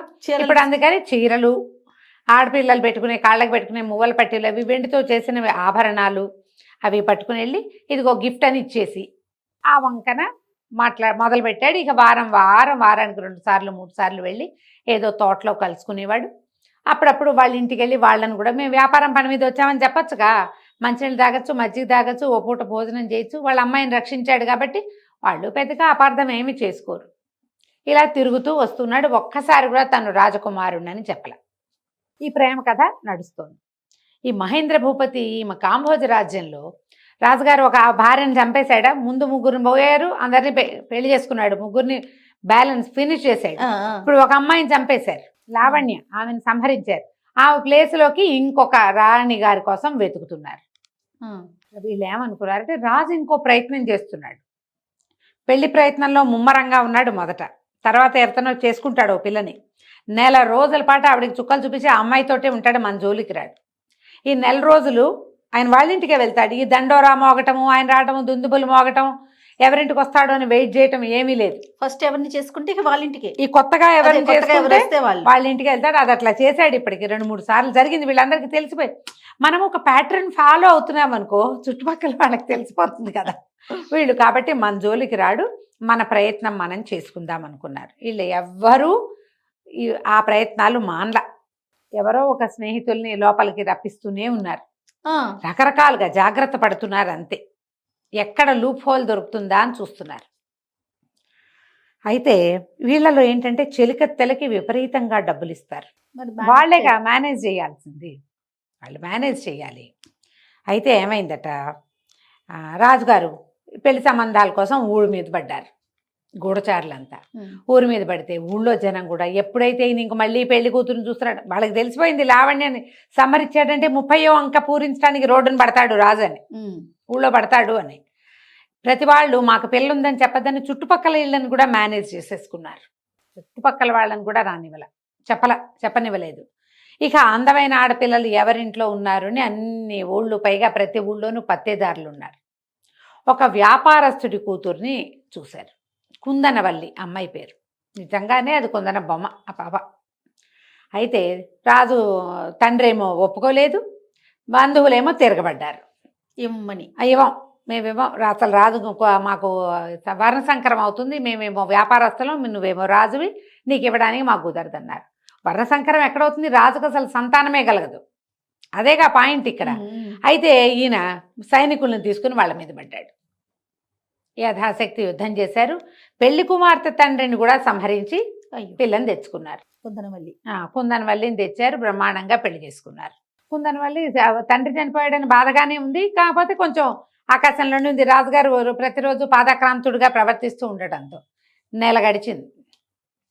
మళ్ళీ మొదటికి వచ్చింది కథ. రాజుగారు నడుస్తాడు, దుందుబులు మోగుతాయి, ఆయనకి ఎవరి ఇష్టం ఉంటే వాళ్ళ ఇంట్లోకి వెళ్తాడు, మిగిలిన వాళ్ళందరూ వెయిట్ చేస్తూ ఉంటారు, అంతే కథ.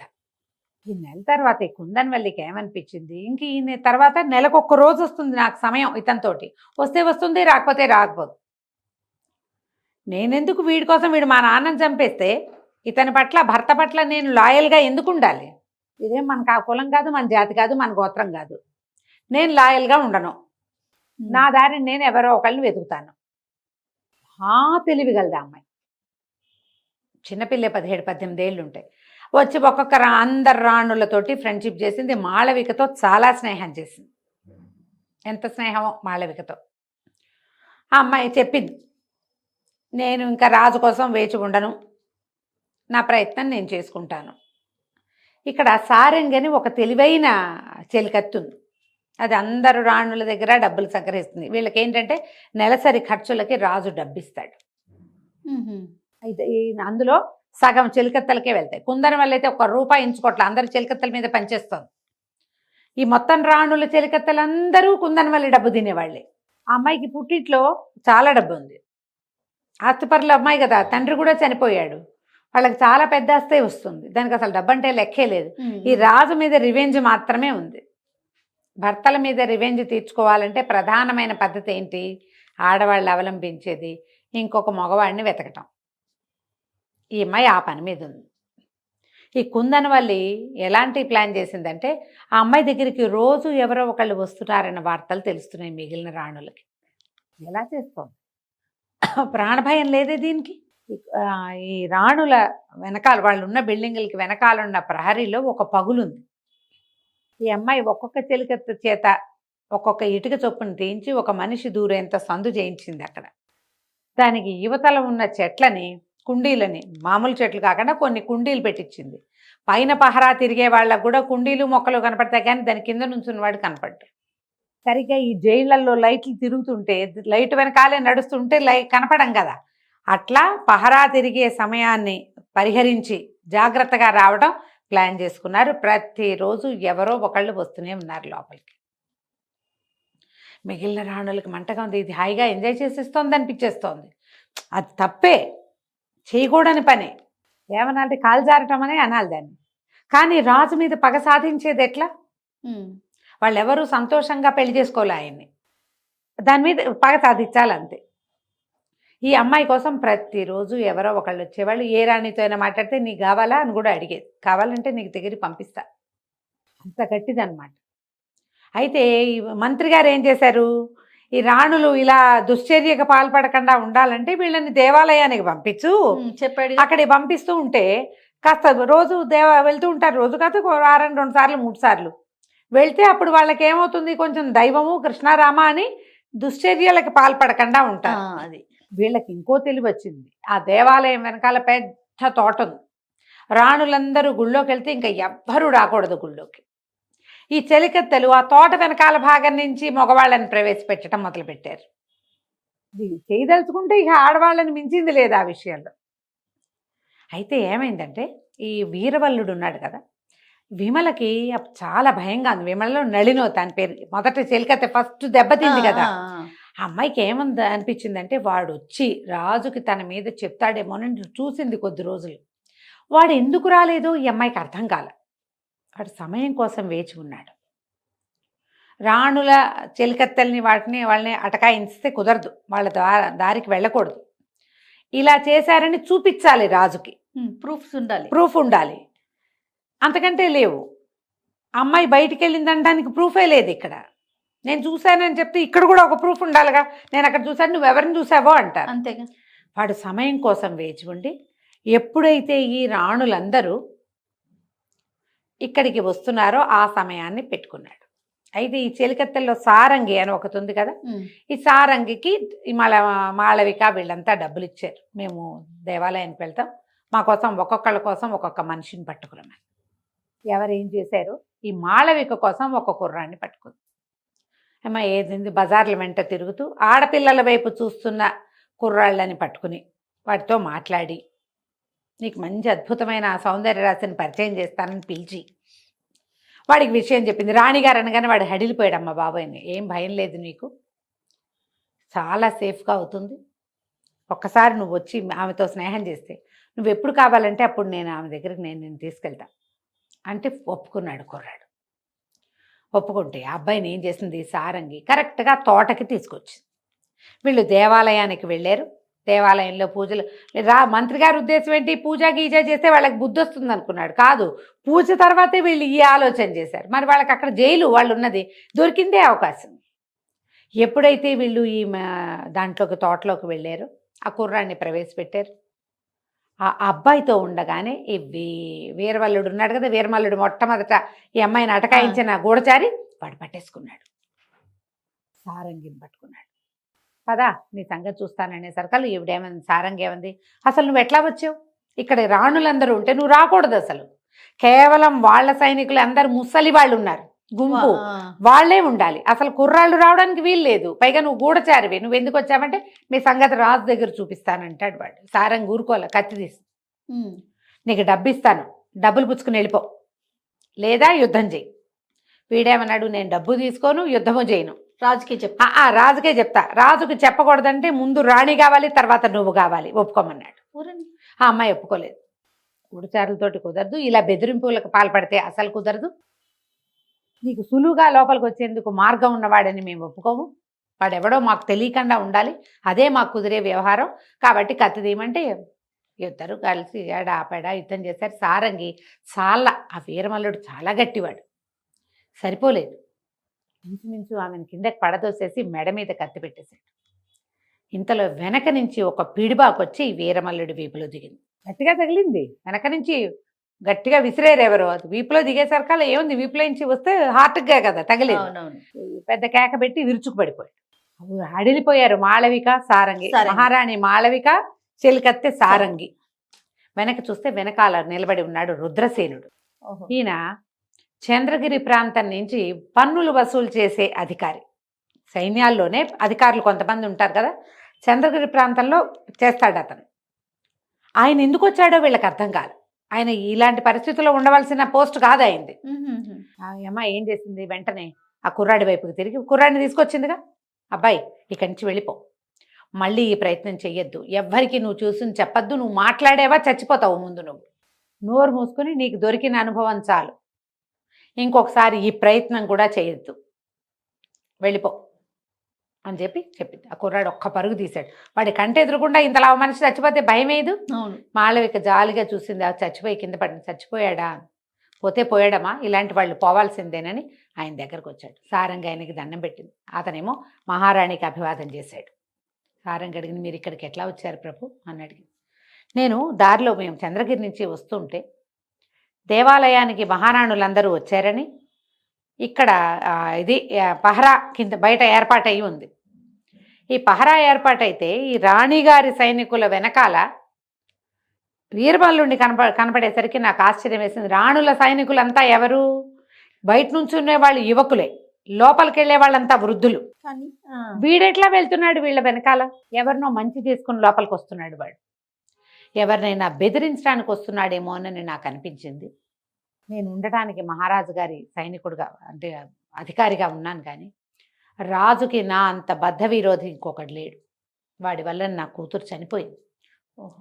ఇంకొక దారి లేక నేను రాజసేవలో ఉన్నా అని కళ్ళ నీళ్ళు పెట్టుకున్నాడు. నీలాంటిదేనమ్మా నా కూతురు కూడా. రాజు అందంగా ఉన్న ఆడపిల్లను చూస్తే ఊరుకునే గుణం లేదు, చాలా దుర్మార్గుడు. నా కూతురు మీనాక్షి 16-17 సంవత్సరాల పిల్ల. ఆ అమ్మాయిని చూసి ఏదో ఎదిరించి ప్రశ్నించిందని ఆమెను మానభంగం చేసి వదిలిపెట్టాడు. ఆ పిల్ల నా కంటి ఎదురుగుండానే ఊరిపోసుకుని చనిపోయింది.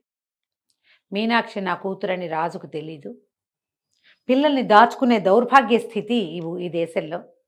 ఆ అమ్మాయి చనిపోయేసరికల్లా నా భార్య మంచాన పడి 3 నెలల్లో ఆమె కూడా కన్ను మూసింది. ఇప్పుడు ఇవి నా కూతురు అని గనక తెలియజేస్తే ముందెందుకు తెలియజేయలేదు అంటాడు. ఆ కూతురు పోయిన దుఃఖం నుంచి తేరుకోలేదు నేను. ఎప్పుడో ఒకప్పుడు వీడి అంతం చూడాలి, దానికి ఏ అవకాశం వస్తుందా, ఎవరు ప్రయత్నం చేస్తారా, వాళ్ళ వెనకాల చేరైనా వీడి చావుకి కారణం నేను కూడా అవ్వాలని కోరికతో ఉన్నాను. ఇప్పుడు వీడు మహారాణుల దగ్గరికి వస్తున్నాడంటే ఖచ్చితంగా ఏదో గూఢచర్యం కోసమే వస్తున్నాడు అనిపించింది. తప్పో ఒప్పో మీరేం చేసినా సరే మిమ్మల్ని ఈ స్థితికి తెచ్చింది రాజే. ఒక భార్య, ఒక మహారాణి తప్పు చేస్తోంది, చేయకూడని పని చేస్తోందంటే దానికి కారణం 100% ఆమె భర్తే అయి ఉంటాడు. అతని దుష్ప్రవర్తన వల్లే మీరు ఇలాంటి దుష్ప్రవర్తన వచ్చింది మీకు. అందుకని ఇతను ఎవరి దగ్గరికి వస్తున్నాడో అని చూస్తే మీ వైపుకి కనపడ్డాడు. మిమ్మల్ని బెదిరిస్తున్నాడని తెలిసే నేను వెనక నుంచి చంపేశాను. అమ్మ మీరు నిశ్శబ్దంగా వెళ్ళిపోండి, వీడి శవాన్ని మాయం చేస్తాను నేను. పరీక్ష వచ్చినప్పుడు చూద్దాం వీడు ఏమయ్యాడు అనేది ప్రశ్న వస్తుందే, ప్రశ్న వచ్చాక అప్పుడు ఆలోచిద్దాం. మీకు ఏ సహాయం కావాల్సి వచ్చినా నాకు చెప్పండి, నాకు కబురు చేయండి సారంగి ద్వారా. వీడు చెప్పాడు, విమల నన్ను చెంపకాయ కొట్టింది. వీడు ఈ వీరవల్లుడు చనిపోయేటప్పుడు వీరమల్లుడు చెప్పాడు, పగ తీర్చుకోవడానికి వచ్చాను. మహారాణుల తెలికత్తెల్లో ఒకటి నన్ను దాటి వెళ్ళింది, ఎవరో ఒక యువకుడు ఆమెను రక్షించాడు. ఆ రోజున నన్ను కొట్టించింది. అందుకని ఎలాగైనా ఈ రాణులని పట్టించి రాజుగారికి అప్పచెప్పాలని నా ఉద్దేశం. మాళవిక చెలికత్తే కదా ఆ రోజు వచ్చిన అమ్మాయి, అందుకని నేను ఇక్కడ పట్టుకున్నాను అనేసరికి అది చెప్పాడుగా. కాబట్టి వీడు ఆ రోజు చూసుంటాడు ఖచ్చితంగా, అదేగా చెప్తున్నాడు. కాబట్టి అమ్మ జాగ్రత్తగా ఉండండి, మీకు ఏదైనా సహాయం కావాలంటే నాకు కబురు చేయండి, కాకితో కబురు పంపినా నేను మీకు సహాయం చేస్తా. రాజుకి వ్యతిరేకంగా ఈ విషయాల్లో, ఆడపిల్లల విషయంలో నేను ఏ సహాయమైనా చేస్తానన్నాడు రుద్రసేనుడు. మీరు వెళ్ళిపోండి, శవాన్ని నేను మాయం చేస్తానన్నాడు. నిశ్శబ్దంగా మాళవికి ఆ చెలికత్తెలు, మిగిలిన రాణులు అక్కడేవో బావి అవి ఇవన్నీ కాళ్ళు చేతులు మొహం కడుక్కుని ఏదో రిలాక్స్ అయినట్టు అటు ఇటు తిరిగి తోటలో తిరిగినట్టుగా తిరిగి చీకటి పడే వేళకి బయటకు వచ్చేసాడు. రుద్రసేనుడు వీడి శవాన్ని మాయం చేసేసాడు. జరిగిపోయింది. 2-3 రోజుల తర్వాత రాజుకు తెలిసింది వీడేడి ఒకడు రావాలిగా, 3 రోజులకి 4 రోజులకి ఓసారి వచ్చి మాట్లాడాలి.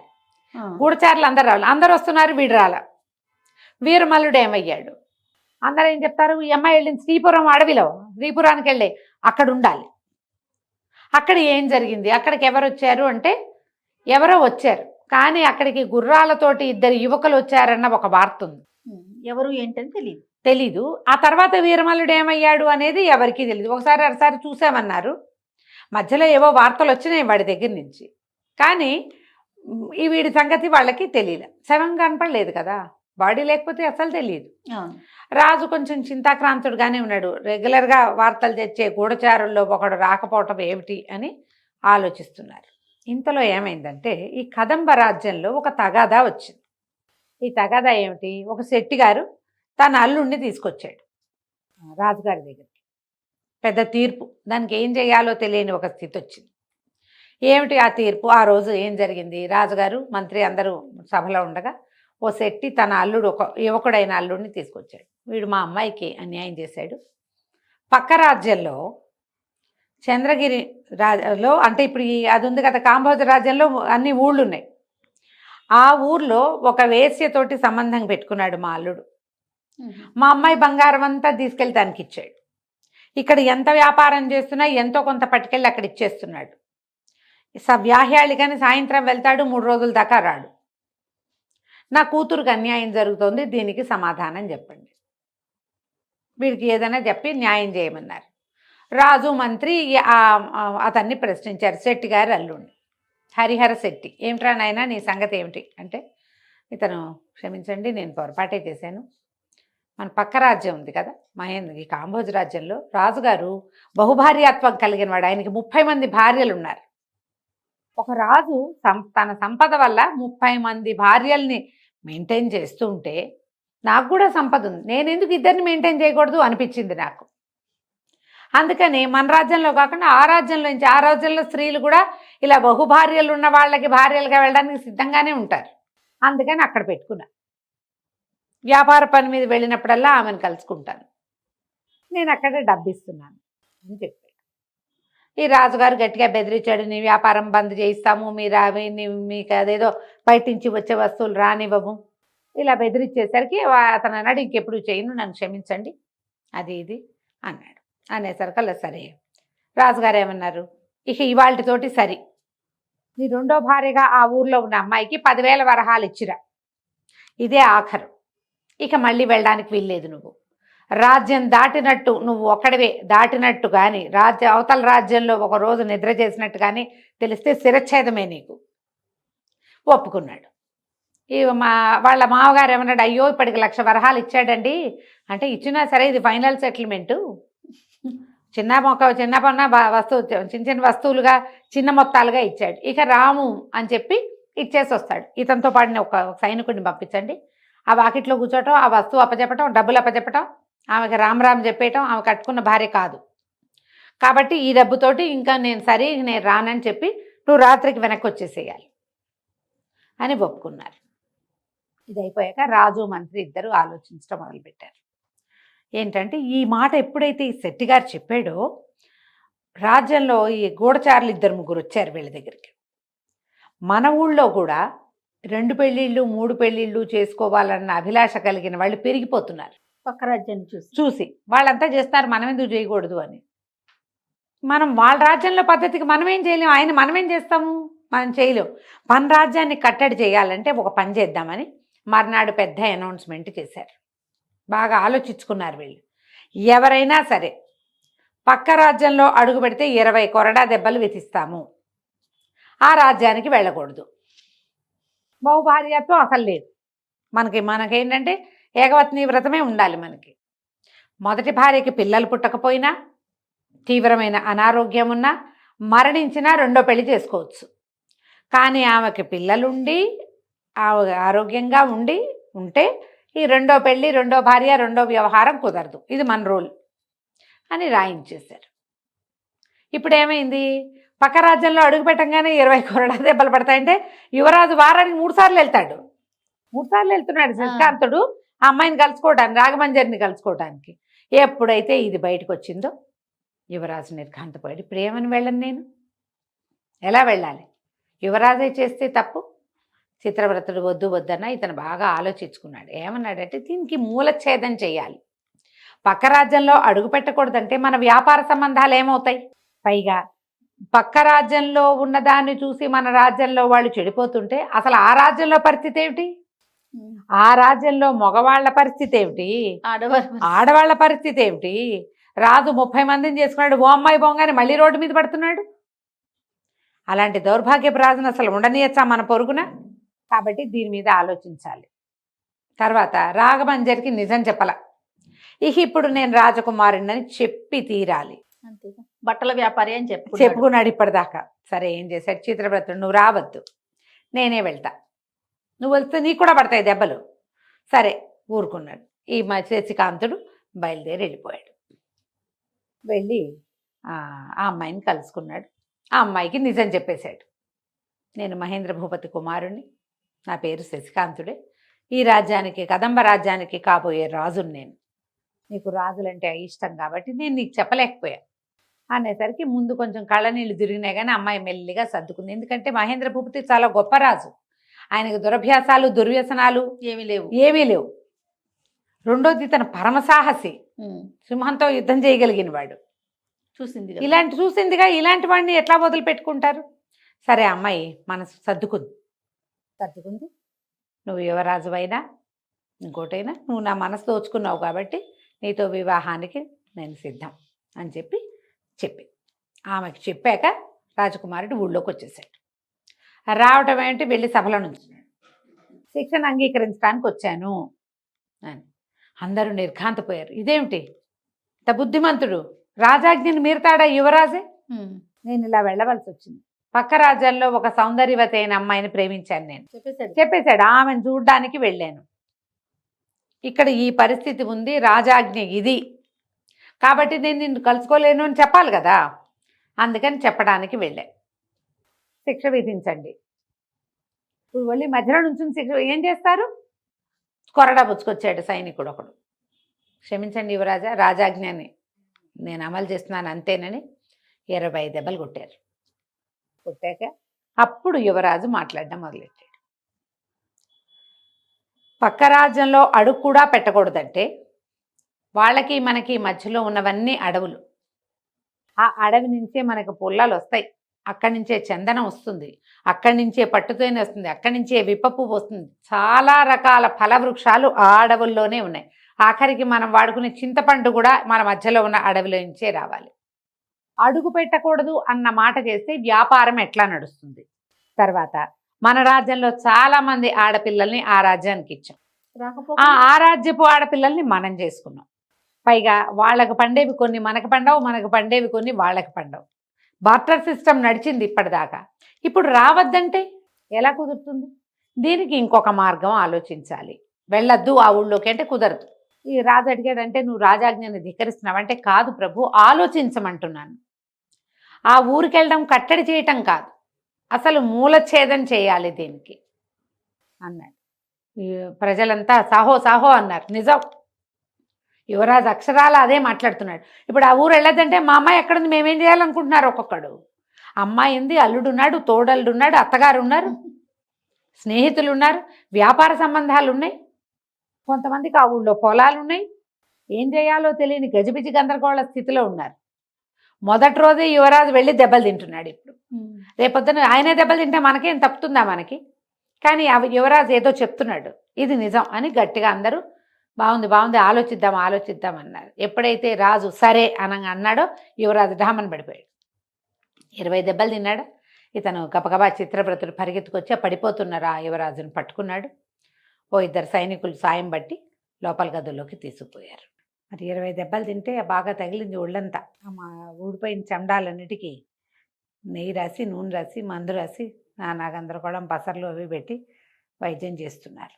ఇంతలో అతనికి తనకి చిరపరిచితమైన కంఠస్వరం వినపడింది. ఆశ్చర్యపోయాడు. రాగమంజరి ఎలా వచ్చిందా అని. కల్లో ఉన్నాను అనుకున్నాడు. కాదు, రాగమంజరి నిజంగానే వచ్చింది.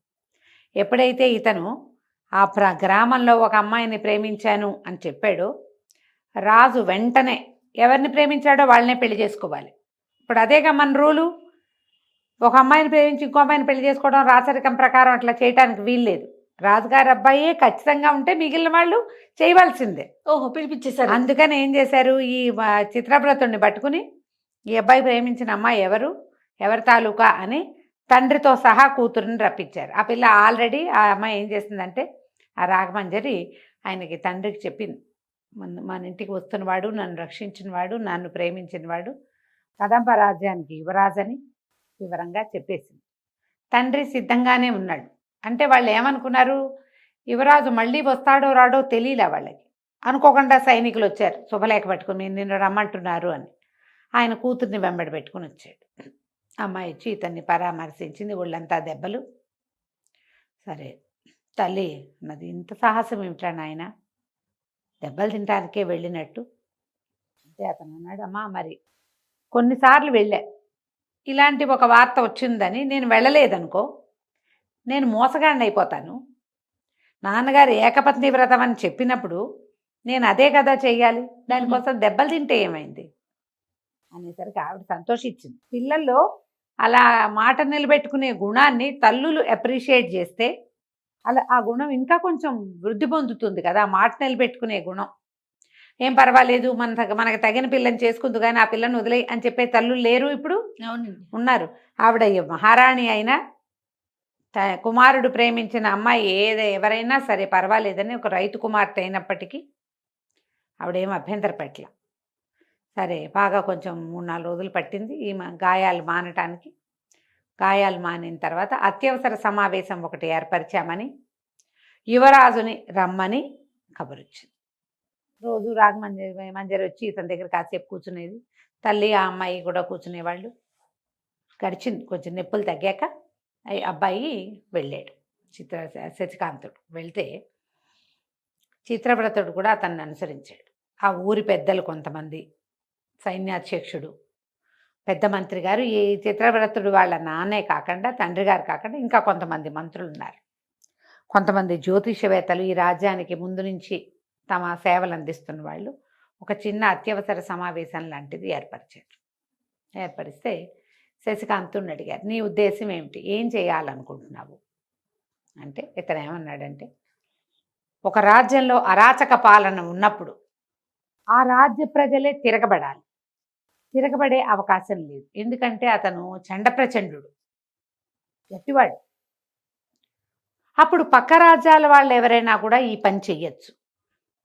అప్పుడు మంత్రి గారు ఏమన్నారంటే, కానీ యువరాజా అతను చండప్రచండు తన ప్రజల విషయంలోనే కాదు, చుట్టుపక్కల రాజ్యాల మీద కూడా అతను అలాంటి వాడే. అతను ఎవ్వరూ జయించలేరు. యుద్ధ విద్యలు బాగా వచ్చినవాడు, సైనికుల్ని బాగా పోషిస్తాడు అతను. దానివల్ల వాళ్ళు తెంపరితనంతో వస్తారు. అతను వేయగలిగేటువంటి యుద్ధతంత్రం సామాన్యమైంది కాదు. మరి దాన్ని ఎట్లా ఎదుర్కొంటే, ఇప్పుడు మనం యుద్ధానికి వెళ్తే మన సైన్యం కంటే అతని సైన్యం పెద్దది, గొప్పది, బలమైంది అంటే అప్పుడు శశికాంతుడు అన్నాడు, దీన్ని ఉపాయంతో కొట్టాలి. వెన్ని ఇలాంటి వాళ్ళని ఉపాయాలతోటి కొట్టాలి.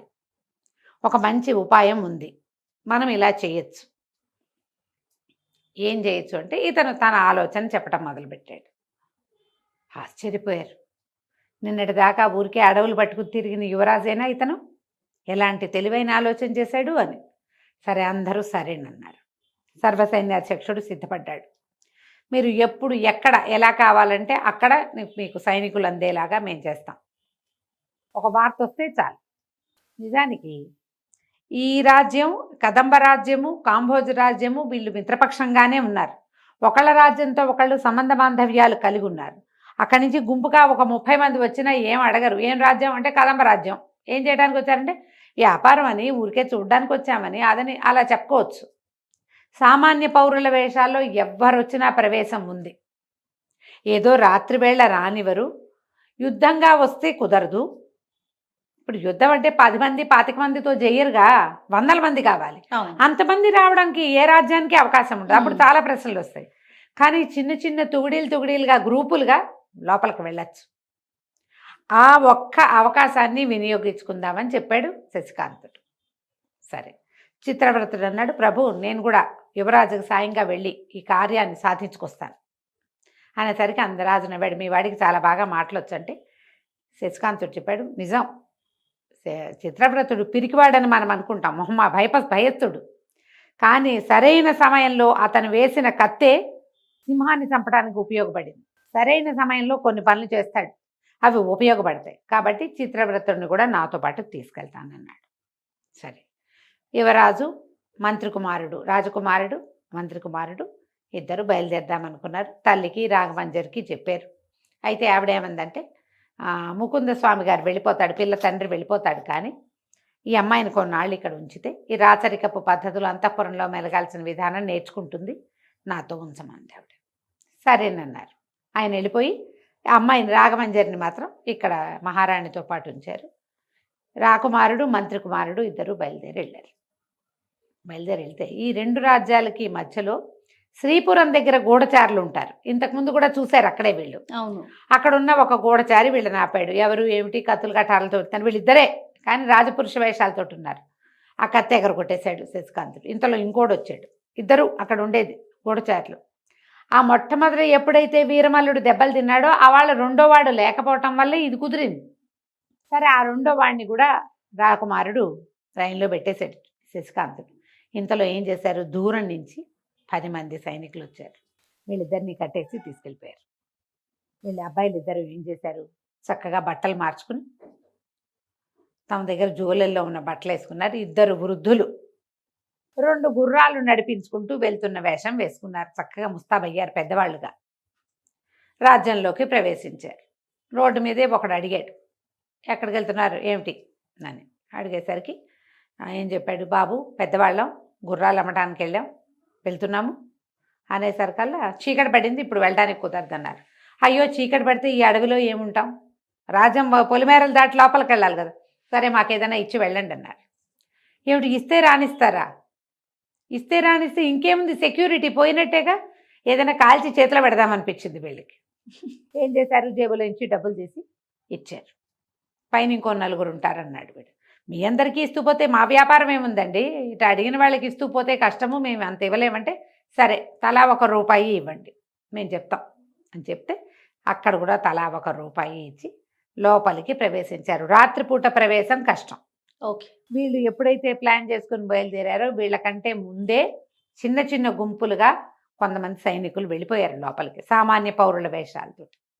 వీళ్ళు లోపలికి వెళ్ళి ఒక పూటకోళ్ళ ఒక సత్రాన్ని, ఒక ఏమంటారు వచ్చి వెళ్ళి ఉండడానికి వీలుగా, ఇప్పుడు చౌల్ట్రీస్ ఉంటాయి కదా రాజుగారిని నిర్మించింది, అక్కడికి వెళ్ళారు.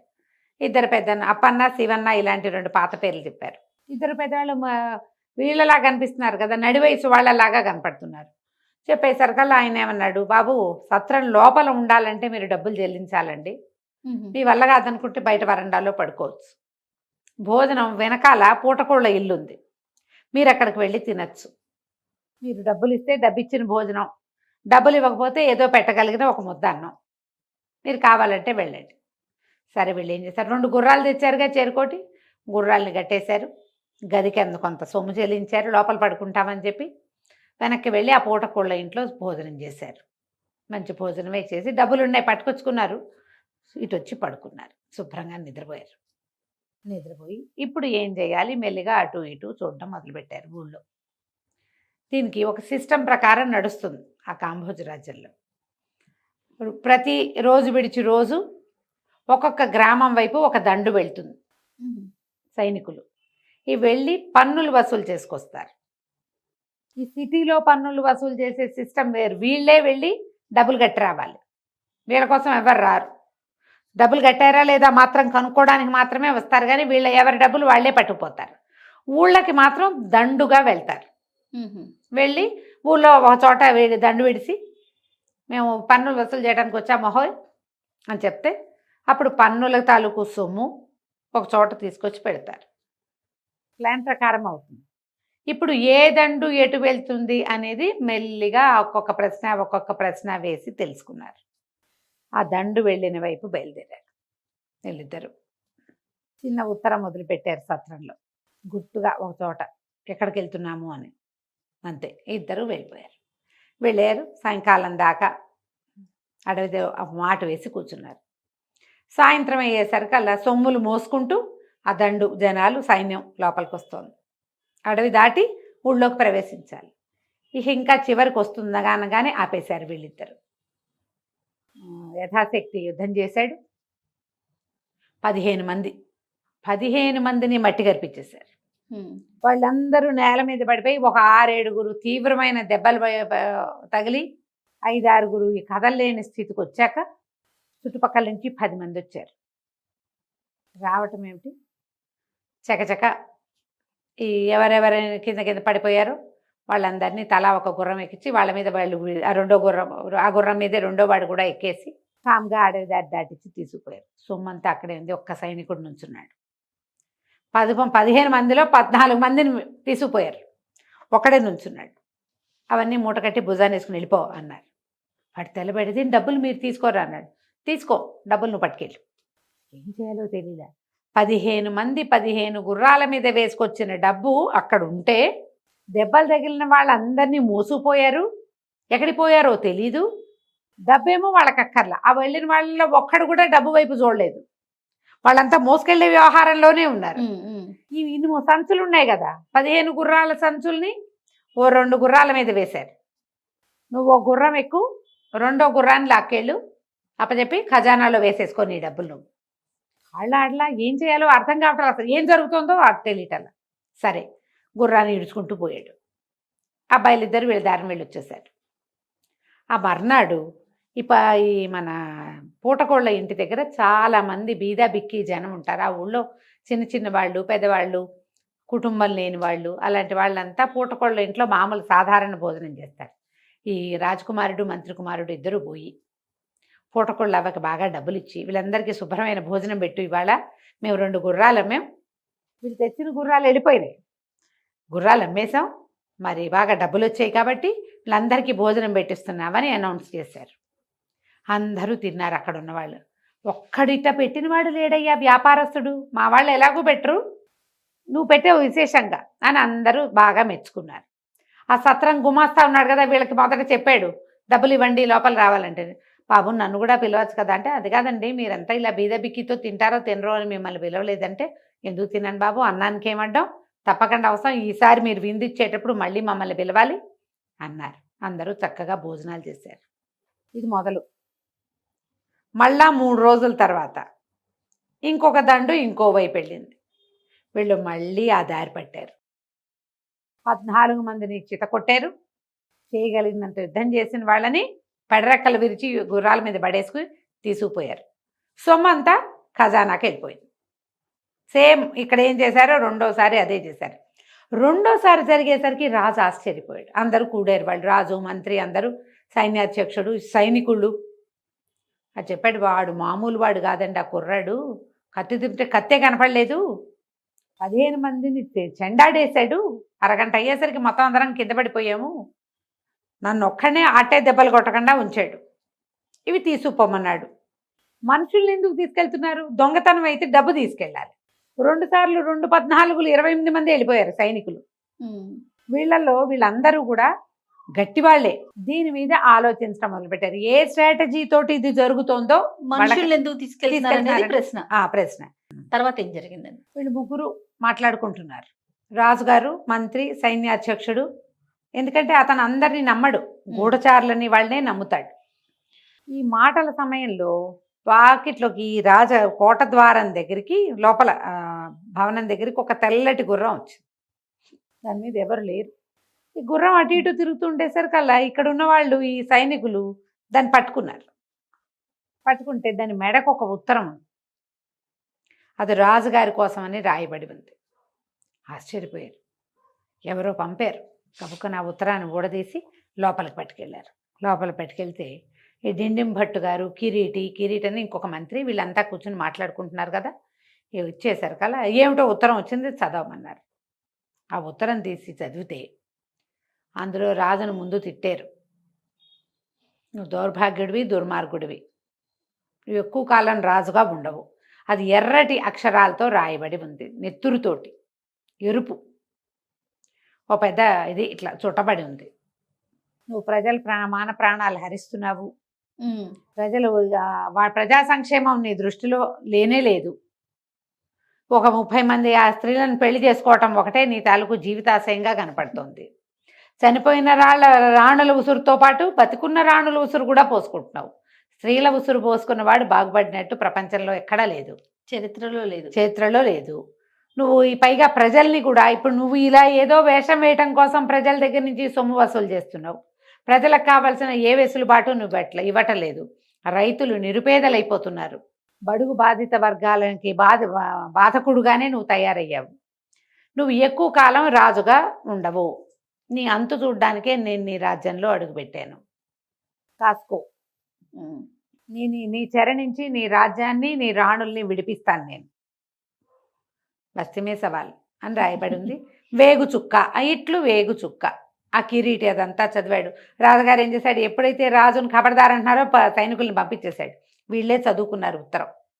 ఆ ఉత్తరాన్ని డిండిం భట్టు చేతిలో పెట్టారు. ఇదేమిటండి, వీడెవడండి మన నెత్తి మీదకి, వేగు చుక్క అంటే ఏమిటంటే, వేగు చుక్క అంటే శుభం, అదృష్టాన్ని తెస్తుంది వేగు చుక్క. ఎవడికి అదృష్టం అండి, నాకు అదృష్టం కాదు, నా రాణుల్ని రక్షిస్తాను, రాజ్యాన్ని రక్షిస్తాను అంటున్నాడు. ఎవడు వీడు, ఊళ్ళోవాడా బయటవాడా? ఒకవేళ వీరమల్లుడు ఖాళీ అంటే వాడు అదృశ్యం అవడానికి వీడేమైనా కారణమా అంటే, లేదు, వీరమల్లుడు అదృశ్యం నాటికి ఇలాంటిదేం లేదు సంకేతం.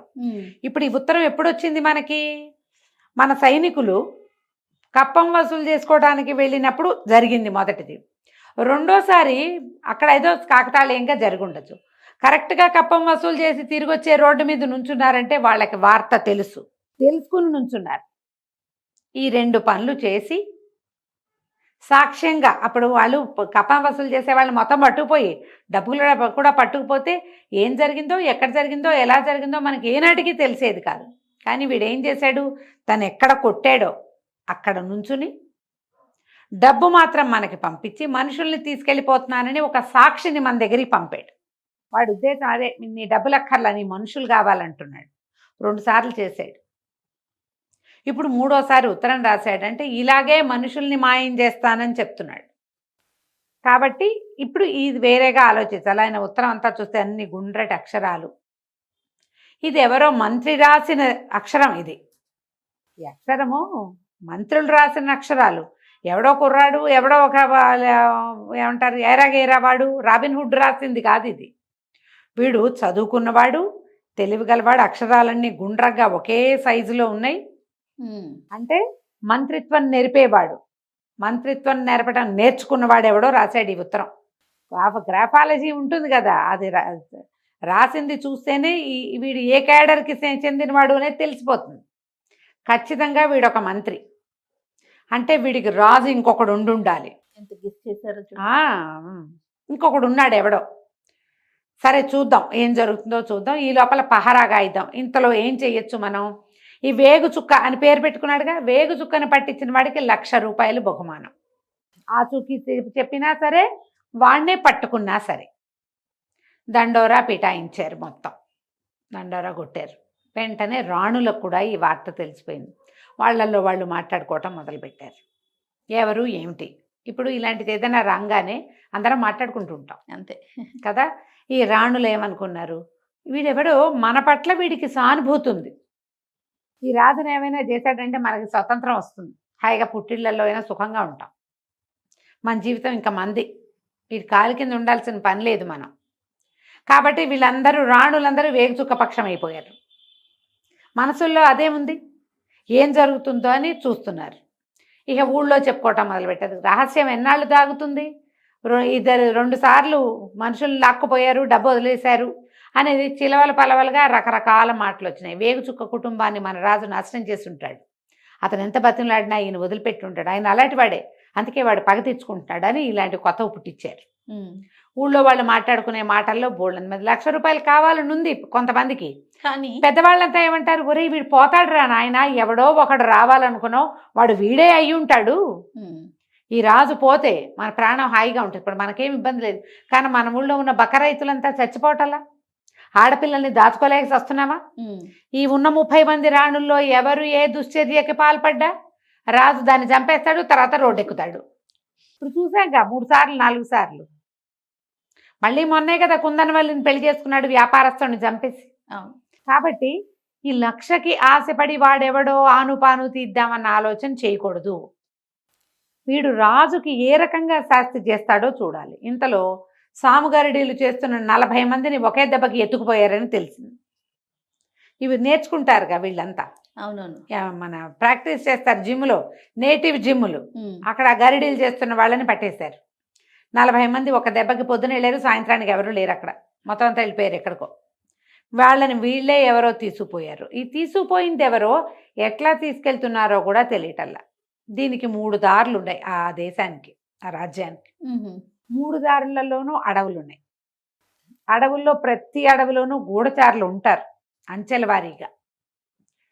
వాళ్ళ కళ్ళు వీళ్ళు ఎట్టా కప్పుతున్నారో తెలీదు.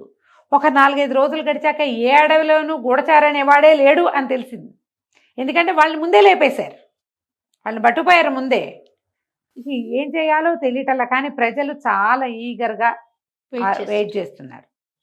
వీళ్ళు ఏం చేశారు, అక్కడి నుంచి సైనికులు మొత్తం ఊరంతా అన్ని సత్రాలు, అన్ని సందులు గొంతులు, కొత్త వాళ్ళు ఎవరైనా వచ్చారా అని వెతకటం మొదలుపెట్టారు.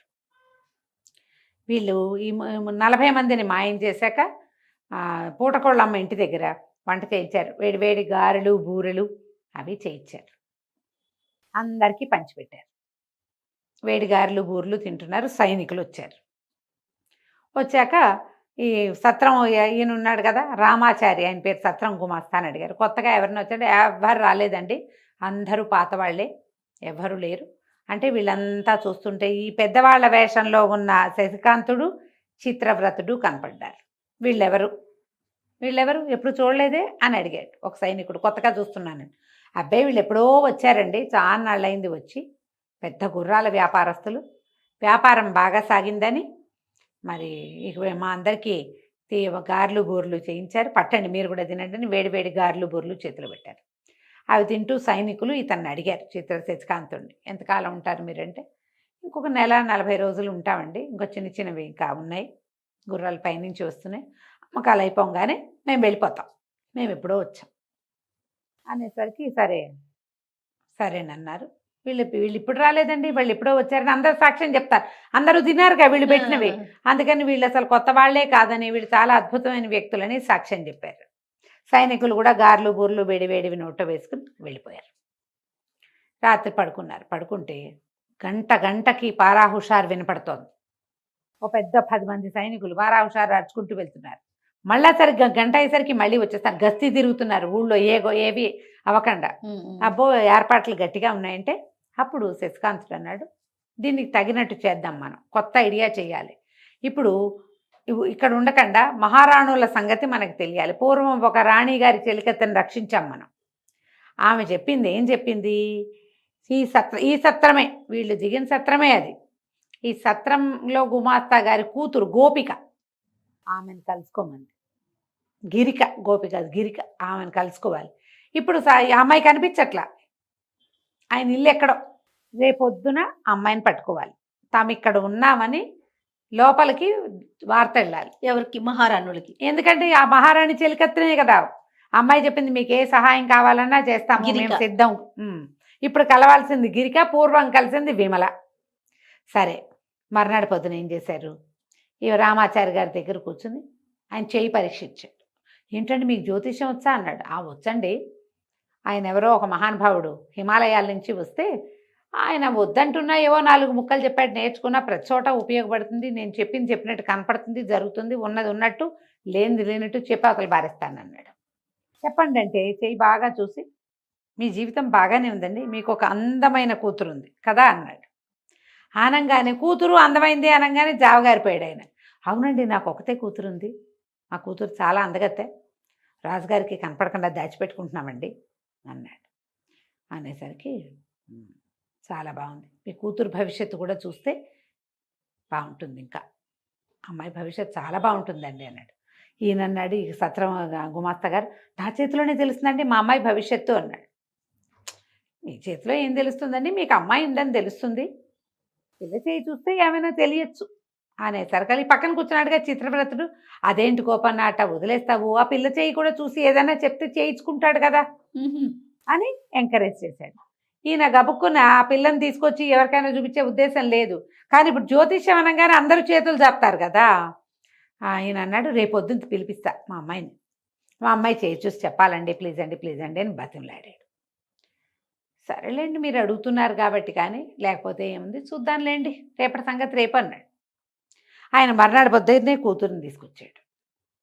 ఈయన గాల్లో బాణం వేశాడు, కానీ నిజంగానే చక్కటిది ఆ గిరిక, ఆ పిల్లనే కదా, ఆ పిల్లకి తెలియజేయాలి మేము ఇక్కడ ఉన్నాము, విమలని కలిసిన వాళ్ళం మేమేనని తెలియజేయాలి.